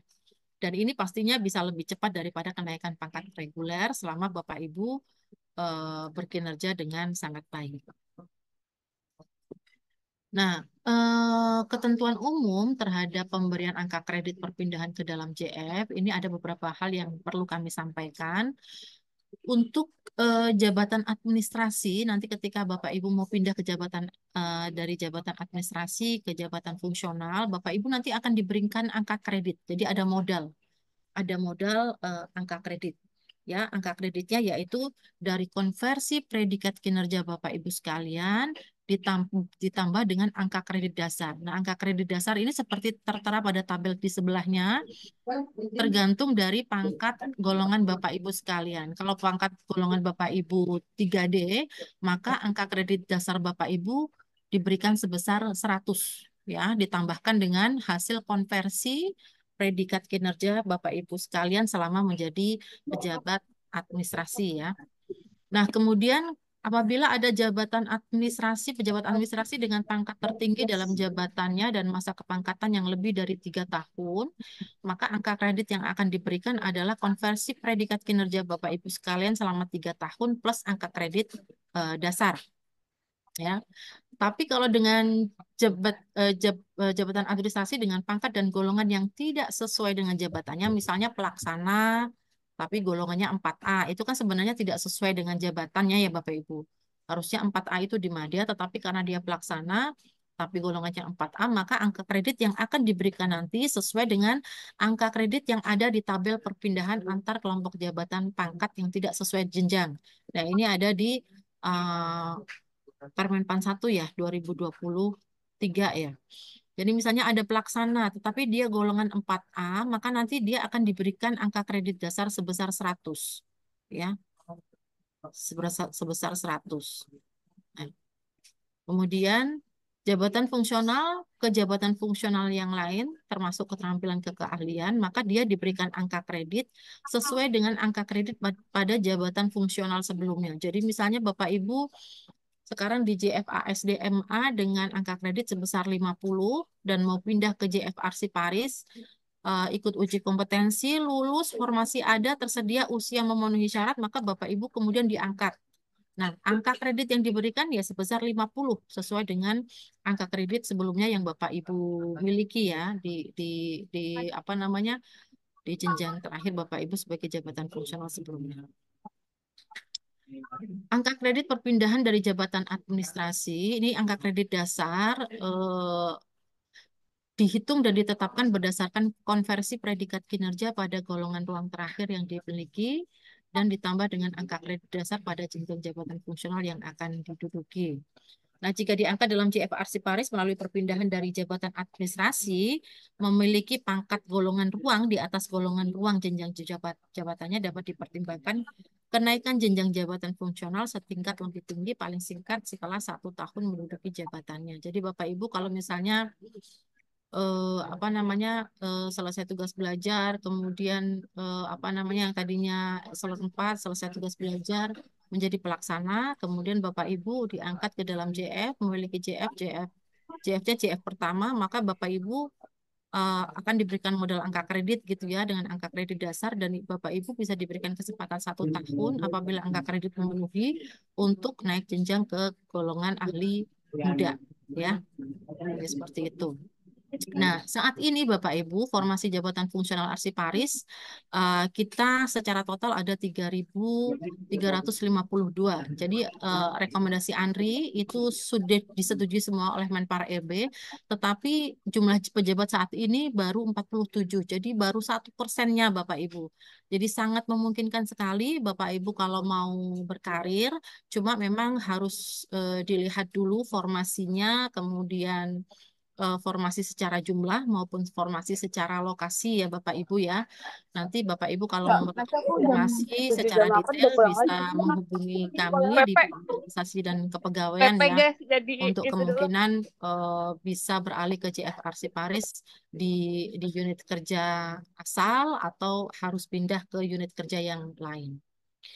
Nah, saya rasa mungkin itu yang bisa saya sampaikan terkait dengan pengembangan karir di CFRC Paris. Mudah-mudahan apa yang saya sampaikan bisa bermanfaat untuk Bapak Ibu semua. Dan sebagai penutup, izin saya memberikan pantun kepada Bapak Ibu, makan ketan dikawal Pak Aris. Karena khawatir direbut Pak Latif. Cakep. Jabatan fungsional namanya Arsiparis. Pilihan karir yang sangat Cakep. prospektif. Cakep ya? Cakep. Cakep ya Bapak Ibu. Makasih Ibu. Kalau gitu satu lagi. Cakep.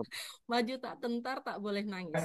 Cakep. Pribadi kuat, pasti bertahan. Cakep. Segera daftar perpindahan CFR Siparis Pantun. sesuai Cakep. syarat dan ketentuan. Cakep. Demikian yang bisa kami Cakep. sampaikan, mudah-mudahan Ya, bermanfaat. Dan makasih, Bu. waktu kami kembalikan kepada moderator. Assalamualaikum warahmatullahi wabarakatuh. Waalaikumsalam warahmatullahi wabarakatuh. Waalaikumsalam warahmatullahi wabarakatuh. Terima kasih kepada Ibu Nur Aziza atas penjelasannya. Wah, sekarang kita tercerahkan nih. Gimana sih cara kita bisa mengikuti JFRC Paris ini dan apa syarat yang harus kita penuhi? Nah, untuk selanjutnya dibuka sesi tanya jawab bagi peserta. Silakan bisa raise hand atau bertanya di kolom chat maksud saya. Silakan jika ada yang ingin bertanya, Bapak Ibu.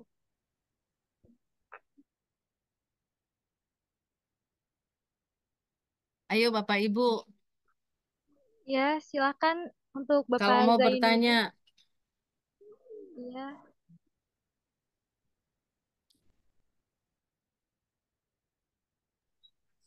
monggo Pak Zainuddin. Halo, Assalamualaikum warahmatullahi wabarakatuh. Terima kasih atas kesempatannya.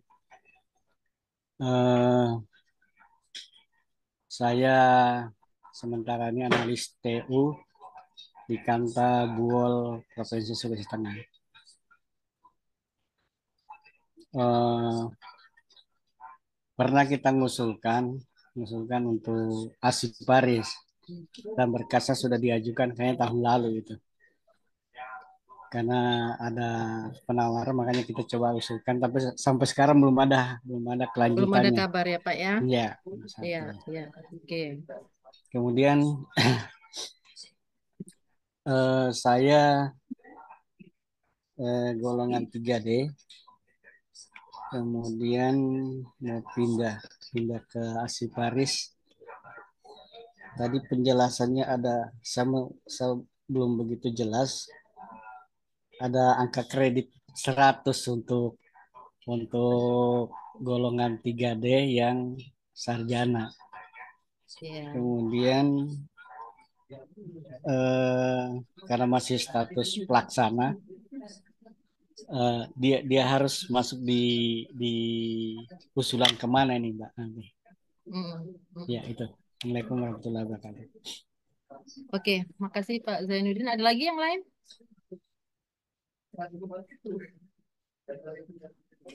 Pak Danu ya? Monggo Pak. ya, silakan untuk Pak Danu. Terima kasih Bu Sabah. Izin bertanya Bu. Saya mendengar. Mohon Ya, izin. terdengar. Ya, baik. Terima kasih Bu Sabah. Izin Bu, kami dari Digital Taruang saat ini sudah berproses dua kandidat Bu yang sedang untuk mengurus Jakung Aktivaris Ali pertama Bu. Sudah ada usulan dari Tata Ruang Bu, sudah masuk ke Biro Orbak Bu. Infonya sudah masuk di office Bu, di Kasubag Tata Usaha dan Kesejahteraan Pegawai Bu. Untuk usulan namanya Japung Angkatan Japung Ali Oke, pertama oke. Bu. Nah, izin Bu, kami mau bertanya terkait eh, karena kami waktu mengikuti uji kom itu kami sudah 3D ya Bu, Mm, sudah 3D dan dari Andri juga menginfokan bahwa eh, sebetulnya bisa untuk eh, mudah Bu, tapi karena Permenpan RB eh, untuk nomor 1 2022 atau 23 itu tidak bisa menjadi mudah, harus mengikuti alih pertama dulu jadi kami harus mengikuti jadi alih pertama dulu, tapi bisa menunggu 1 tahun setelah itu mengikuti uji kom untuk paling mudah. Dan untuk usulan pertamanya ini mendapat akses kredit 100.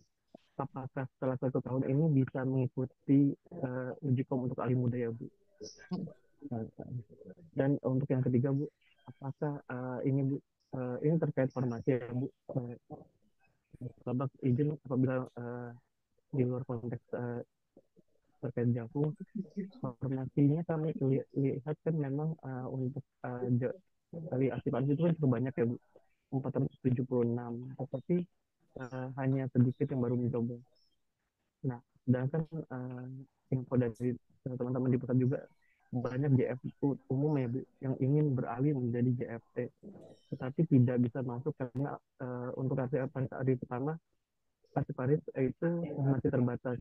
Karena kami lihat formasinya itu di pusat rata-rata hanya satu Bu. Apakah memungkinkan Bu, untuk formasi ini yang satu-satu di pusat ini bisa berubah untuk ditambah? Karena teman-teman banyak yang benar-benar jadi aktivis Bu, tapi terhalang dengan formasinya Bu. Karena hanya satu. Jadi ini juga kemarin menjadi kendala juga di tata ruang Bu. Tapi alhamdulillah kebijakan dari Biro Ortos ada pertambahan Bu untuk jumlah aktivitas di tata ruang.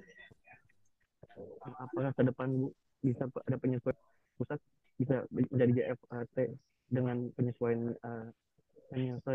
informasi untuk asli paris. Mungkin begitu Bu. Terima kasih Bu. Oke, baik. Saya dua dulu mungkin ya, Mbak. Mbak Ana takut lupa. Baik, terima kasih pertanyaannya. Kan jadi laku saya ya di sini. Yang pertama Pak Zainuddin, ya nanti kita tadi cek Pak Zainuddin ini eh, sedang menunggu jadwal diklatnya dulu ya Pak ya. Karena Bapak kan analis tata usaha, jadi perlu diklat terlebih dahulu kayak matrikulasi gitu ya Pak ya. Nanti baru kita jadwalkan untuk uji kompetensi. Kemudian Bapak sekarang di 3D ya, 3D, tetapi memang Ya, jabatannya pelaksana. Nanti kemungkinan akan diuji kompetensi pada level jabatan pelaksana terlebih dahulu, Pak. Nah, tadi kan sudah disampaikan Mas Danu tadi ya, tadi Mas Danu juga sudah ikut uji kompetensi, sudah lulus dan tinggal menunggu SK pengangkatan gitu ya. Nah, itu Bapak nanti kalau sudah diangkat dalam JF ahli pertama karena pelaksana, nanti Bapak ikut uji kompetensi di apa namanya pada level ahli pertama, kemudian Bapak lulus, diangkat, dan 1 tahun Bapak di JF ahli pertama itu Bapak kumpulin angka kredit. Sudah dapat modal 100 tadi kan ya, karena ya, ya. 3D 100 ya tadi ya. 100, Nah, 100. itu nanti Bapak tinggal ini aja, tinggal nambah dengan kegiatan selama 1 tahun, apakah mencukupi atau tidak untuk naik ke ini. Tapi kalau 100 kan sudah bisa naik ya kemudian. Itu bisa Pak, tapi menunggu 1 tahun dulu ya Pak ya. Nanti bisa diajukan untuk kenaikan jenjang ke muda dan mengikuti uji kompetensi terlebih dahulu. Itu. Kalau lulus baru bisa diangkat ke jenjang muda. Gitu Pak. Nah, kemudian eh, tapi sekali lagi formasi ya, formasi harus ada nih. Kalau ada, maka bisa diangkat gitu. Tapi kalau misalnya yang nggak ada ya sudah ujian kenaikan jenjang ya Bapak harus diuji apa di ahli pertama terlebih dahulu gitu ya. Begitu. Ya. Kemudian untuk Mas Danu, tadi sudah ya yang 3D 100 nanti diangkat dulu Mas Danu. Kemudian 1 tahun di ahli pertama, lalu nanti bisa diajukan ke mudanya ya, sesuai dengan perolehan angka kredit yang memenuhi syarat. Nah, ini sedang proses penerbitan SK-nya. Jadi nanti ditunggu saja. Mudah-mudahan dalam waktu yang tidak terlalu lama bisa diterbitkan SK pengangkatannya. Nah, kalau untuk formasi, nah ini sekali lagi mungkin harus kemarin mungkin Pak Makarima sudah menyampaikan ya, selain analisis jabatan harusnya juga disampaikan bagaimana menganalisis beban kerja, karena ini nanti yang akan menjadi dasar penetapan formasi. Nah, apa namanya, tetapi ketika kita sudah menghitung misalnya ada perubahan formasi gitu ya, dihitung kemudian disampaikan ke Biro Orpek, di mana bagian Ortala yang akan menangani, melakukan verifikasi. Nanti diusulkan terlebih dahulu lagi ke instansi pembinanya di ANRI. Apakah ANRI setuju dengan beban kerja seperti ini, gitu ya, sehingga menghasilkan formasi jabatan sebesar sekian. Kalau setuju, nanti dari ANRI akan mengirimkan surat ke kita untuk persetujuan sebagai dasar untuk mengusulkan penetapan persetujuan formasi ke Menpan. Ya, jadi setelah dari ANRI nanti kita usul ke Menpan nih. Kalau Menpan setuju, maka itu nanti bisa kita jadikan dasar sebagai penetapan formasi yang baru. Ya. Tapi kalau Menpan tidak setuju, ya kita mau tidak mau masih menggunakan formasi yang lama. Ya, walaupun mungkin tidak semua kantor pertanahan mendapatkan formasi JF ahli pertama gitu ya, karena itu disesuaikan dengan volume pekerjaan sih yang ada di sana. Jadi ya mungkin sementara kalau formulanya tidak terlalu besar dilaksanakan oleh jabatan pelaksana terlebih dahulu. Tapi karena memang proses transisi kebijakan dari apa namanya pengelolaan kinerja ya, yang di mana JF itu ada di dalamnya, saya sih sepertinya harusnya memang harus ada perubahan kebijakan yang mengenai penghitungan formasi JF di seluruh Indonesia, karena memang ada perubahan dalam pengelolaan kinerja, kebijakan pengelolaan kinerja, sehingga rasanya angka kredit itu atau tugas-tugas jabatan itu rasanya harusnya ada semua sih, tidak ada volume sedikit dan volume banyak ya. Apalagi pemberlakuan sistem kerja di kita itu juga sudah berlaku kan, adanya Capmen di bulan April kemarin sudah keluar ya Capmen mengenai pemberlakuan sistem kerja. Sehingga proses penugasan untuk JF Arsiparis ke misalnya ke unit kerja yang membutuhkan itu juga bisa diperlakukan seperti itu. Itu ya Mas Danu ya. Jadi untuk formasi mungkin membutuhkan proses yang panjang ya untuk bisa kita lakukan revisi. Karena memang sudah keluar keputusan Menpan atau surat dari persetujuan dari Menpan sejumlah formasi yang sudah saya sampaikan di paparan saya tadi. Demikian Terima ya kasih banyak Mas Bu Danu, Kabar. Baik, Bu. mudah-mudahan bisa dipahami. Terima kasih Bu. Ibu, Ya. terkait dengan umurnya, Bu. Oh ya, Karena Bapak kita Pak Zainuddin umur menunggu ini. berapa? Umur berapa Pak Zainuddin? Kelahiran 72, Ibu. Januari 72. 72 berarti berapa ya Pak? 1972. 52 ya? 52. 52 ya, 52. Memungkinkan nggak ya?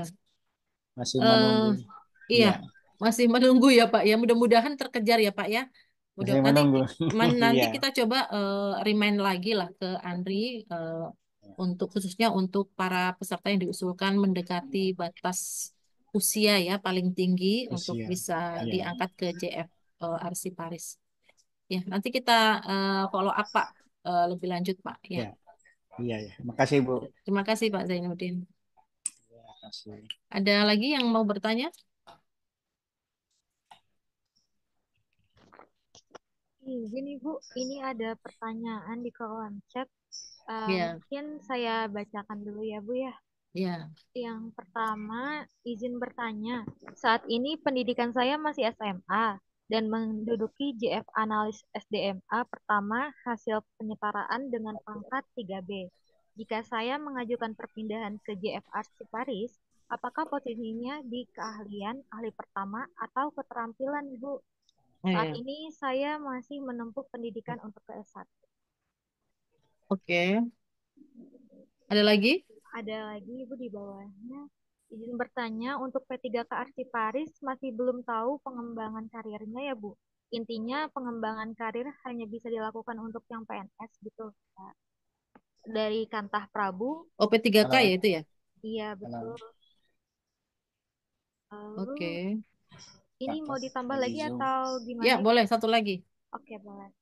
Assalamualaikum, izin bertanya Ibu, apakah P3K Arsiparis terampil Di bisa loket. oh sama Loket ke seksi apakah 1. bisa invasing ke ahli pertama? Udah Arsiparis lama terampil dikasih. ke impasing ke pertama. Iya betul. Belum ada kabar. Oke, Udah turun baik. belum? Terima kasih Mbak Ana sudah dibacakan. Jadi untuk yang pertama, pendidikan SMA ya, ASDMA mau ke JF Arsiparis bisa atau tidak dan di level jenjang apa ya. Jadi tadi sesuai penjelasan saya, perpindahan dari JF ke JF itu sangat dimungkinkan ya Bapak Ibu ya. Tapi jangan keseringan pindah JF gitu ya. Jadi bingung kompetensi yang mau dibentuk yang mana gitu kan. Nah, itu paling tidak ya pindah satu kali saja karena berarti ada dua kompetensi JF, bidang JF yang Bapak Ibu miliki. Ya, jangan lebih dari itu. Nanti bingung sendiri Bapak Ibu menentukan. Kemudian tadi sesuai penjelasan saya ya, sebentar saya coba share lagi. Kalau dari ketentuan pangkat golongan untuk SMA, tapi dia kalau untuk SMA dia berada pada level keterampilan Bapak Ibu ya. Tapi karena dia 3B, 3B seharusnya dia bisa menduduki jabatan fungsional tingkat mahir ya, tingkat mahir. Jadi dia masih berada di keterampilan. Tetapi sekarang kan katanya sedang kuliah ya. Nah, nanti fokus kuliah terlebih dahulu, kemudian apa namanya?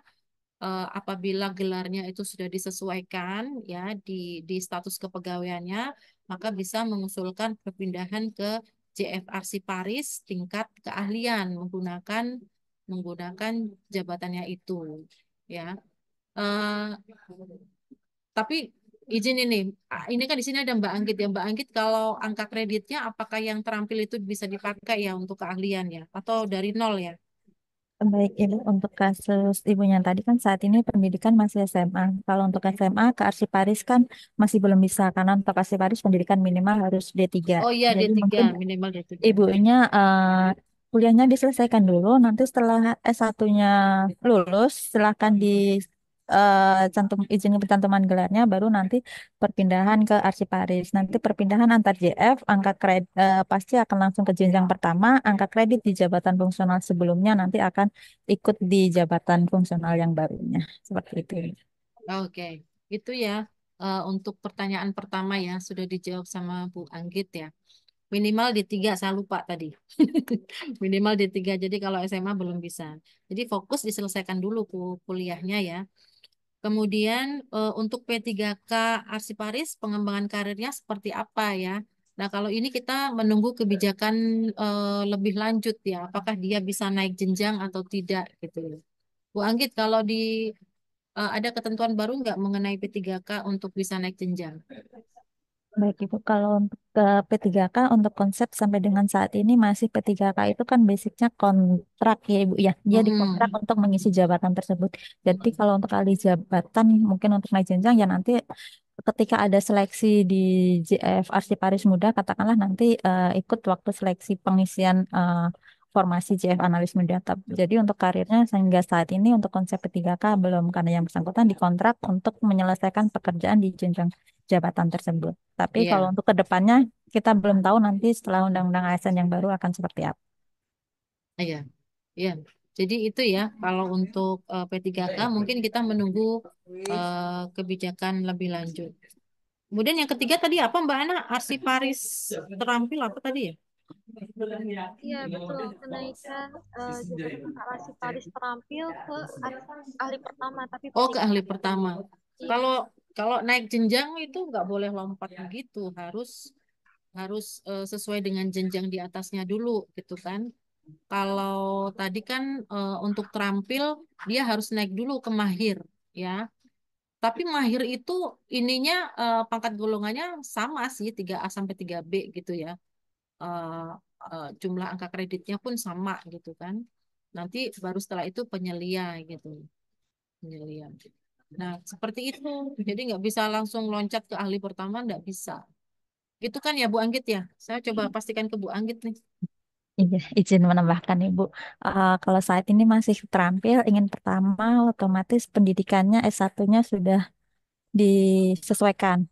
Karena pasti kalau dia di JF terampil, pasti pendidikannya kemarin masih D3. Kalau sekarang Hmm. pendidikannya udah S1 mungkin udah penyesuaian ijazah udah UPKP nanti bisa naik ke 3A setelah setelah yang bersangkutan di pangkat 3A nanti silahkan mengajukan pakai mekanisme perpindahan dari jabatan fungsional arsiparis keterampilan ngikutin perpindahan ke jabatan fungsional arsiparis pertama mekanismenya pakai mekanisme perpindahan tapi dengan syarat ketentuan tadi pendidikannya udah S1 dan S1-nya sudah penyesuaian ijazah udah duduk di 3A seperti itu.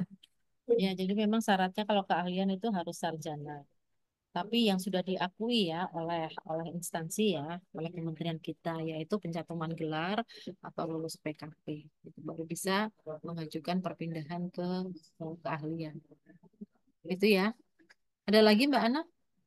terima kasih Ibu. Ada lagi Ibu, ini izin bertanya jika pekerjaan saat ini tidak berhubungan secara langsung dengan kegiatan Arsiparis, apakah bisa melakukan perpindahan alih jabatan? Lalu yang kedua dari Arif, Hanta HSS, itu izin bertanya untuk lulusan D1, tapi pangkat sudah golongan 2C dan untuk JF asisten penata kadastral terampil, izin bertanya bagaimana pengajuan pindahan ke JF Arsiparisnya. Atau izin Hmm. Bu, ada satu pertanyaan terakhir. Ya, ya, ya, boleh, boleh. Jadi yang ketiga ini, ada ya, saat ini saya menduduki Japung Penata Pertanahan Ahli Pertama golongan 3D. Jika saya perpindahan jabatan ke Arsiparis, apakah tetap dalam jenjang Arsiparis Ahli Pertama atau langsung jenjang Ahli Muda mengingat golongan saat ini sudah 3D? Oke, baik. Yang pertama tadi, jika pekerjaan tidak ada kaitannya dengan arsiparis, apa bisa pindah ya? Karena memang syarat tadi yang sesuai yang sudah saya sampaikan adalah pengalaman di bidang arsip ya, di bidang kearsipan. Kalau tidak ada pengalaman sama sekali ya tidak akan bisa ya, tidak akan bisa pindah sehingga mungkin kalau Bapak Ibu ingin berencana berkarir di CF Arsiparis, mungkin bisa mengajukan ke pimpinan untuk dipindahkan dulu atau diberikan tugas gitu ya, diberikan tugas untuk apa namanya menangani arsip gitu ya, menangani arsip gitu. Tapi saya yakin sebenarnya di masing-masing seksi itu ada tugas menangani arsip gitu kan. Cuma sampai seberapa lama Bapak Ibu bisa membuktikan pengalaman itu selama 2 tahun ya menangani arsip. Nah ini cukup ditandatangani oleh JPT Pratama saja. Kalau JPT Pratamanya menyetujui ada pengalaman bidang minimal 2 tahun di bidang kearsipan, maka itu bisa digunakan untuk mengusulkan perpindahan jabatan ke JF Arsiparis. Kemudian lulusan D1 walaupun sudah JF tapi ya tetap belum bisa ya karena Arsiparis minimal D3 tadi seperti yang disampaikan oleh Bu Anggit. Jadi kalau Masnya mau ke Arsiparis, sekolah dulu aja, sekolah dulu lagi yang sesuai dengan standar kompetensi jabatan untuk Arsiparis ya. Bu Anggit, kalau pendidikan untuk kompetensi jabatan Arsiparis apa saja sih? Semua ya? Untuk arsiparis bisa kearsipan tadi tanpa pakai pendidikan dan pelatihan dulu. Untuk pendidikan yang lainnya yang selain kearsipan tadi melalui diklat terlebih dahulu, Ibu. Iya, seperti Pak Zainuddin tadi ya. Pak Zainuddin tadi harus diklat dulu gitu kan untuk mendapatkan kompetensi atau membentuk kompetensi arsiparis. Nah, kemudian JFPP pertama 3D apakah bisa pindah ke JFPP pertama ya? 3D apakah bisa pindah ke JF Arsiparis, pindah ke pertama atau sesuai dengan pangkat gitu ya. Nah, ini sesuai dengan pangkat ya Bu Anggit ya. Sesuai dengan jenjangnya ya yang di JF asal ya. Pertama, kemudian setahun, Bapak Ibu kan tapi sudah dapat tambahan angka kredit dasar kan ya? Angka kredit itu ya, Bu Anggit ya. Kalau untuk antar JF, angka kredit ataupun jabatannya ngikutin jabatan sebelumnya, Bu. Kalau Oh, sebelumnya ngikutin jabatan jabatan fungsional sebelumnya. pertama, angka kredit Mm-mm. berapapun di jabatan fungsional sebelumnya itu nanti semuanya akan dibawa di jabatan yang barunya, di jabatan fungsional yang baru. Berarti pemberlakuan 1 tahun di JF yang pertama itu tidak berlaku ya untuk Itu dari perpindahan yang antar dari jabatan. administrasi. Kalau dari jabatan antar jabatan fungsional kan JFPP jabatan fungsional ya, Bu ya. Dari Mm-mm. antar jabatan fungsional itu baik jabatannya ataupun angka kreditnya ngikut dari jabatan fungsional sebelumnya. Mm-mm. Nah, jadi seperti itu ya Bapak Ibu ya jawabannya. Ada lagi Mbak Ana? Oh iya Ibu, izin ini ada yang raise hand dari Ibu Wina Pusbang. Ya Silakan. Mbak Wina. Assalamualaikum warahmatullahi wabarakatuh. Waalaikumsalam. Izin bertanya Bu Inung, Bang Git.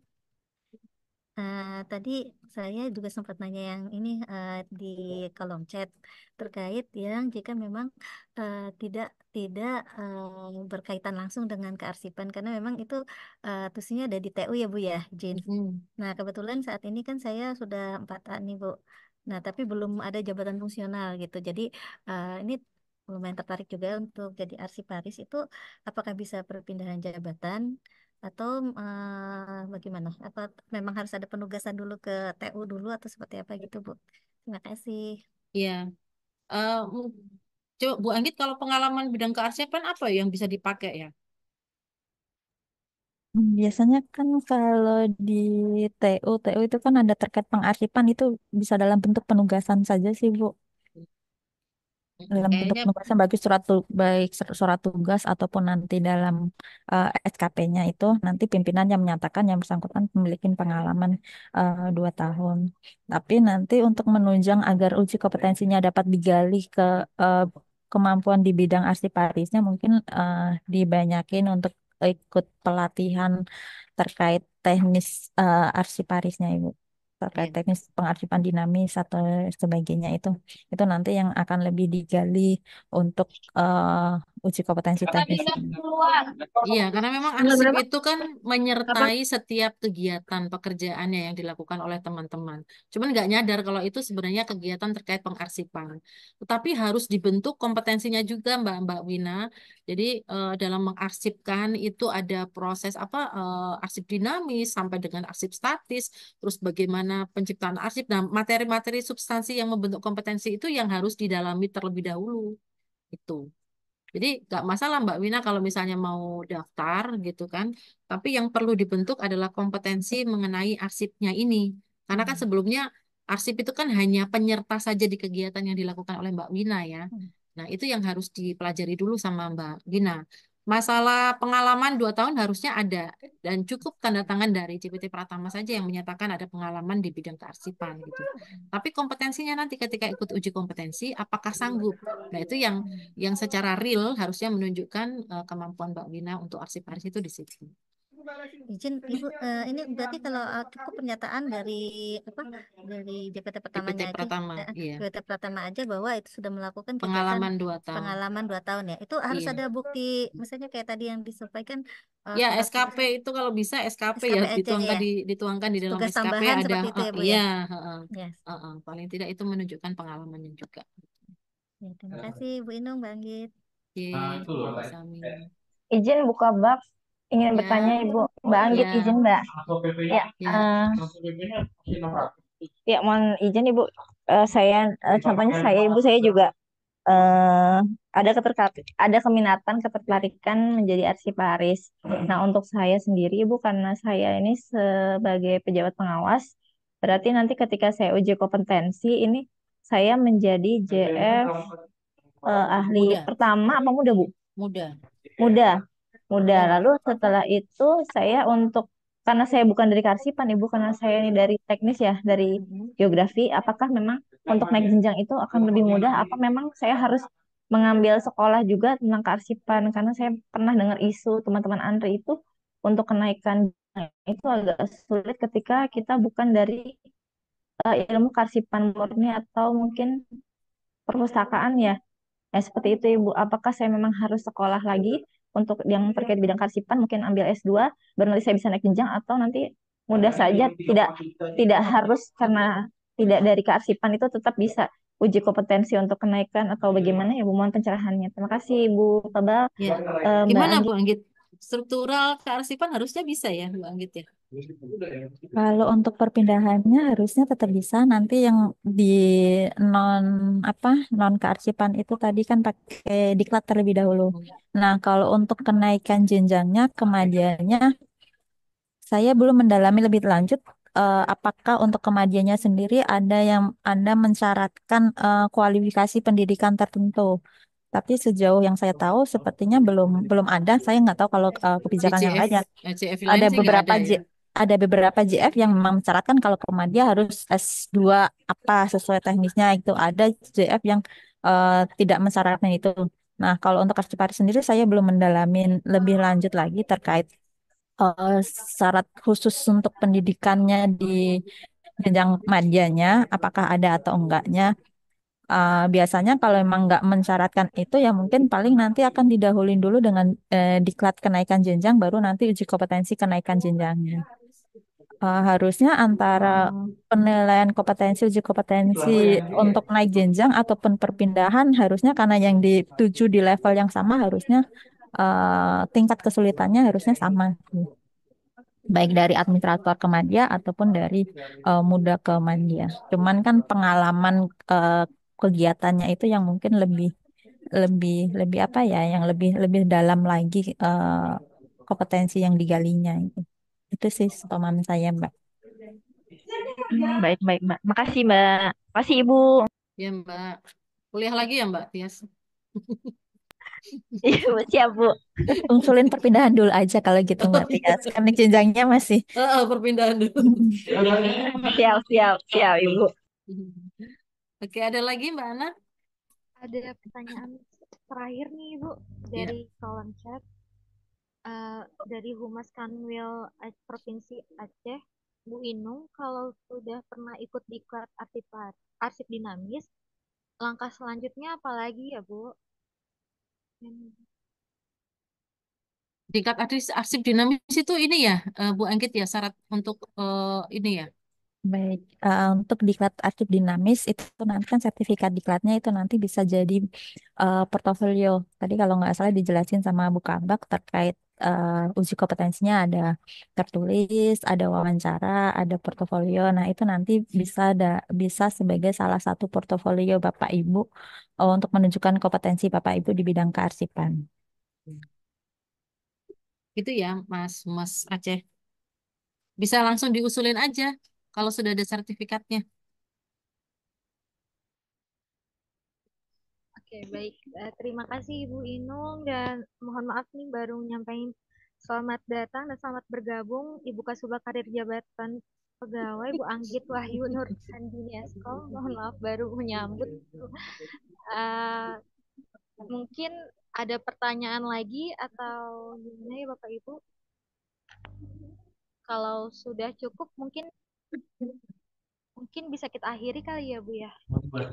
Mbak Ulan mau nanya nggak nih Mbak Ana? Oh iya Mungkin Mbak Mbak Ulan. Ulan mau ada yang ditanyakan? Oh kata Mbak Ulan cukup Mbak. Mbak Ulan japri aja katanya. Eh, Mungkin sekian kali. Mungkin ada sepatah dua patah kata terakhir Ibu Iya, Nuraini. ya sesuai dengan pantun saya tadi aja sih. Oh iya baik. Jadi teman-teman kalau berminat ya di bidang arsiparis, monggo silakan mengajukan usulan. Kalau tidak sesuai pendidikan atau mungkin belum ada kompetensi ya seperti Mbak Wina tadi, ya ikuti diklat terlebih dahulu. Tadi saya sudah cantumkan websitenya ya, bisa diakses di situ, dapat sertifikat. Nah itu sertifikat bisa diusulkan ke CF Arsiparis. Tapi memang untuk rekomendasi penempatan nanti kami akan melakukan konfirmasi ya apabila semua proses sudah dilalui. Kalau sudah direkomendasikan maka kita akan proses peningkatan. Mudah-mudahan JF Arsiparis ini bisa menjadi salah satu pilihan karir yang lebih baik ya buat teman-teman semua. Itu saja Mbak Ana, terima kasih. Baik, terima kasih Ibu Inung atas kesempatan dan pembawaan materi yang sangat bermanfaat untuk kita pada hari ini. Jadi silakan Bapak Ibu yang berminat untuk Arsiparis, silakan bergabung dengan memperhatikan informasi yang tersedia dan memenuhi syarat-syarat yang telah disampaikan sebelumnya. Untuk akhir kata, oh iya, ada ini, biasa kita ada Kahoot untuk kesempatannya silakan Mas Restu.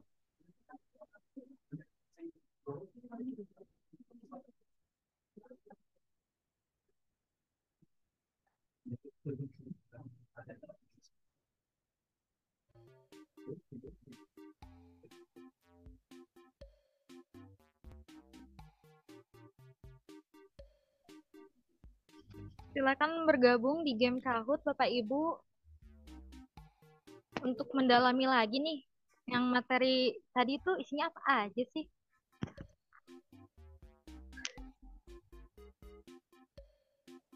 Yang telah disampaikan Bu Nur Azizah. Silakan ada Mbak Wina mungkin ini yang tadi ya. Ada Vivi, ada Sweep, Siska Nur.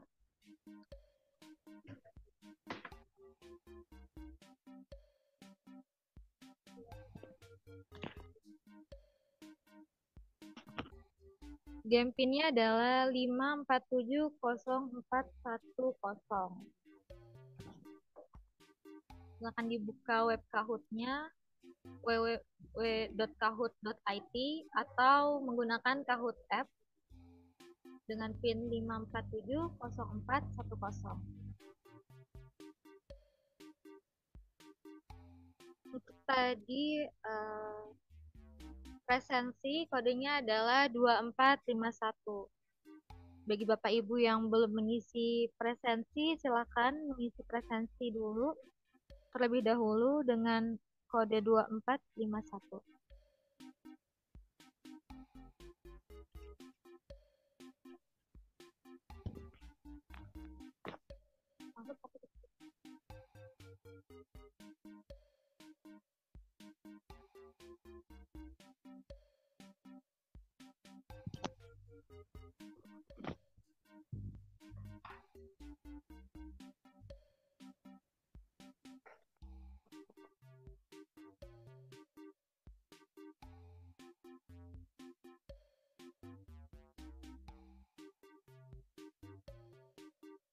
Itu melalui bahasa Inggris.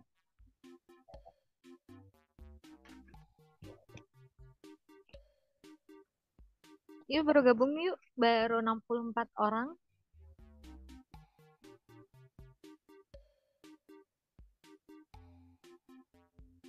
Karena 65 orang.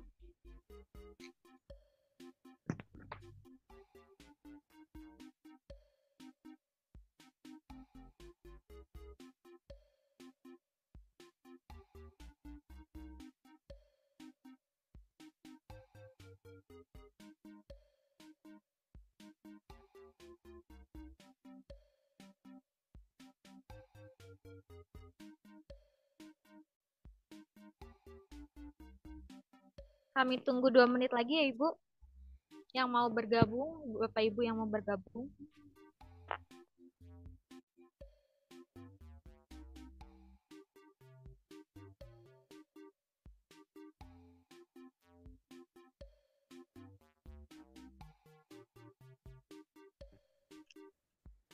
Oke, tinggal semenit lagi.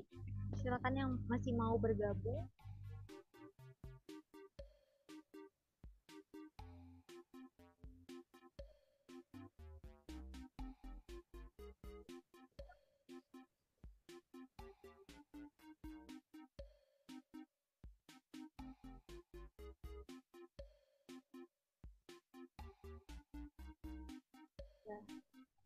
Mungkin bisa kita mulai saja kali ya, Bapak Ibu, dan silakan Mas Restu. Oke, kita mulai Bapak Ibu semua.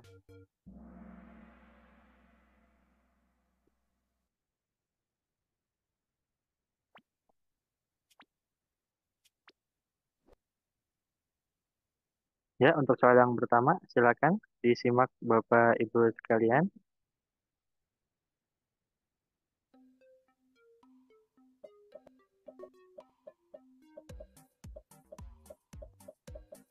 Ayo, ayo.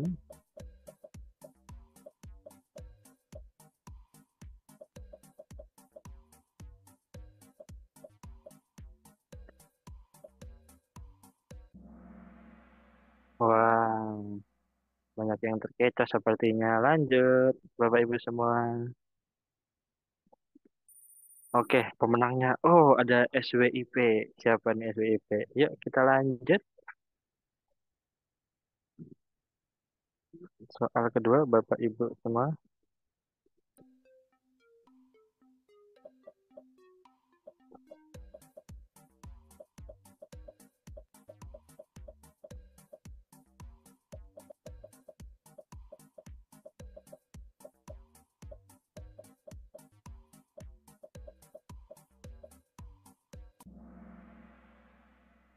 Oke, kita lihat apakah masih SWIP. Oh, masih SWIP. Kita lanjut soal ketiga, Bapak Ibu semua. Urutan jenjang jabatan fungsional kategori keahlian yaitu. Ayo, Bapak Ibu.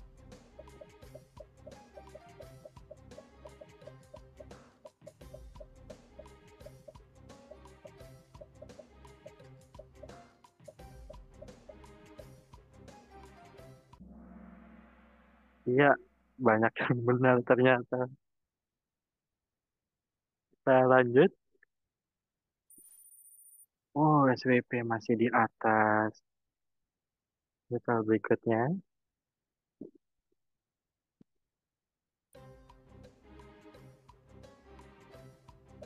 Angkat.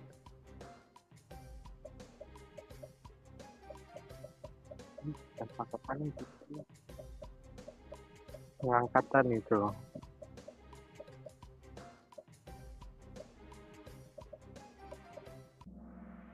Wah, banyak juga yang betul. Apakah masih SWIP, Bapak Ibu? Oh, masih SWIP. Disusul AMI dan di soal terakhir.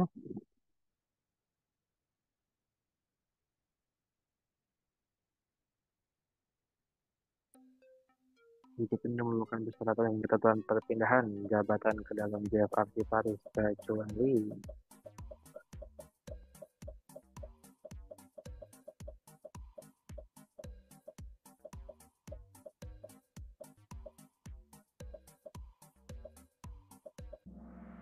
Ya, betul.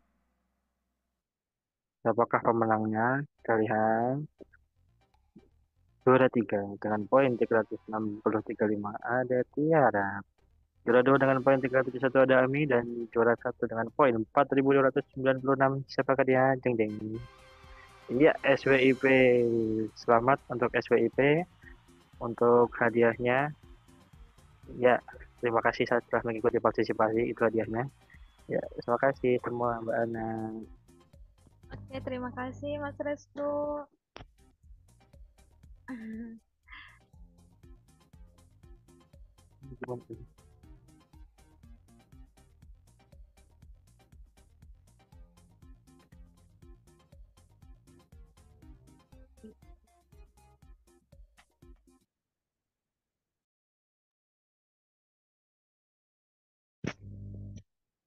Baik, terima kasih atas Bapak Ibu kehadirannya pada hari ini.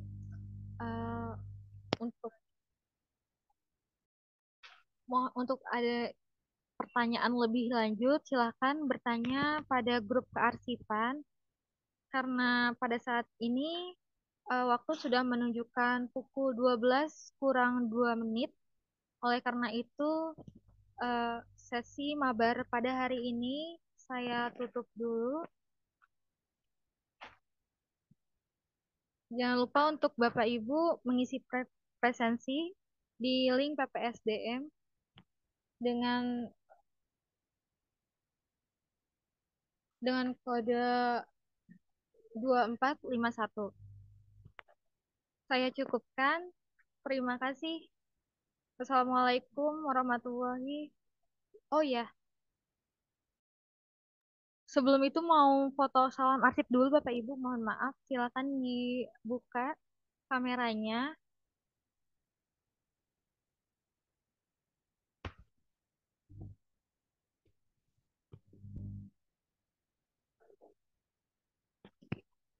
Baik.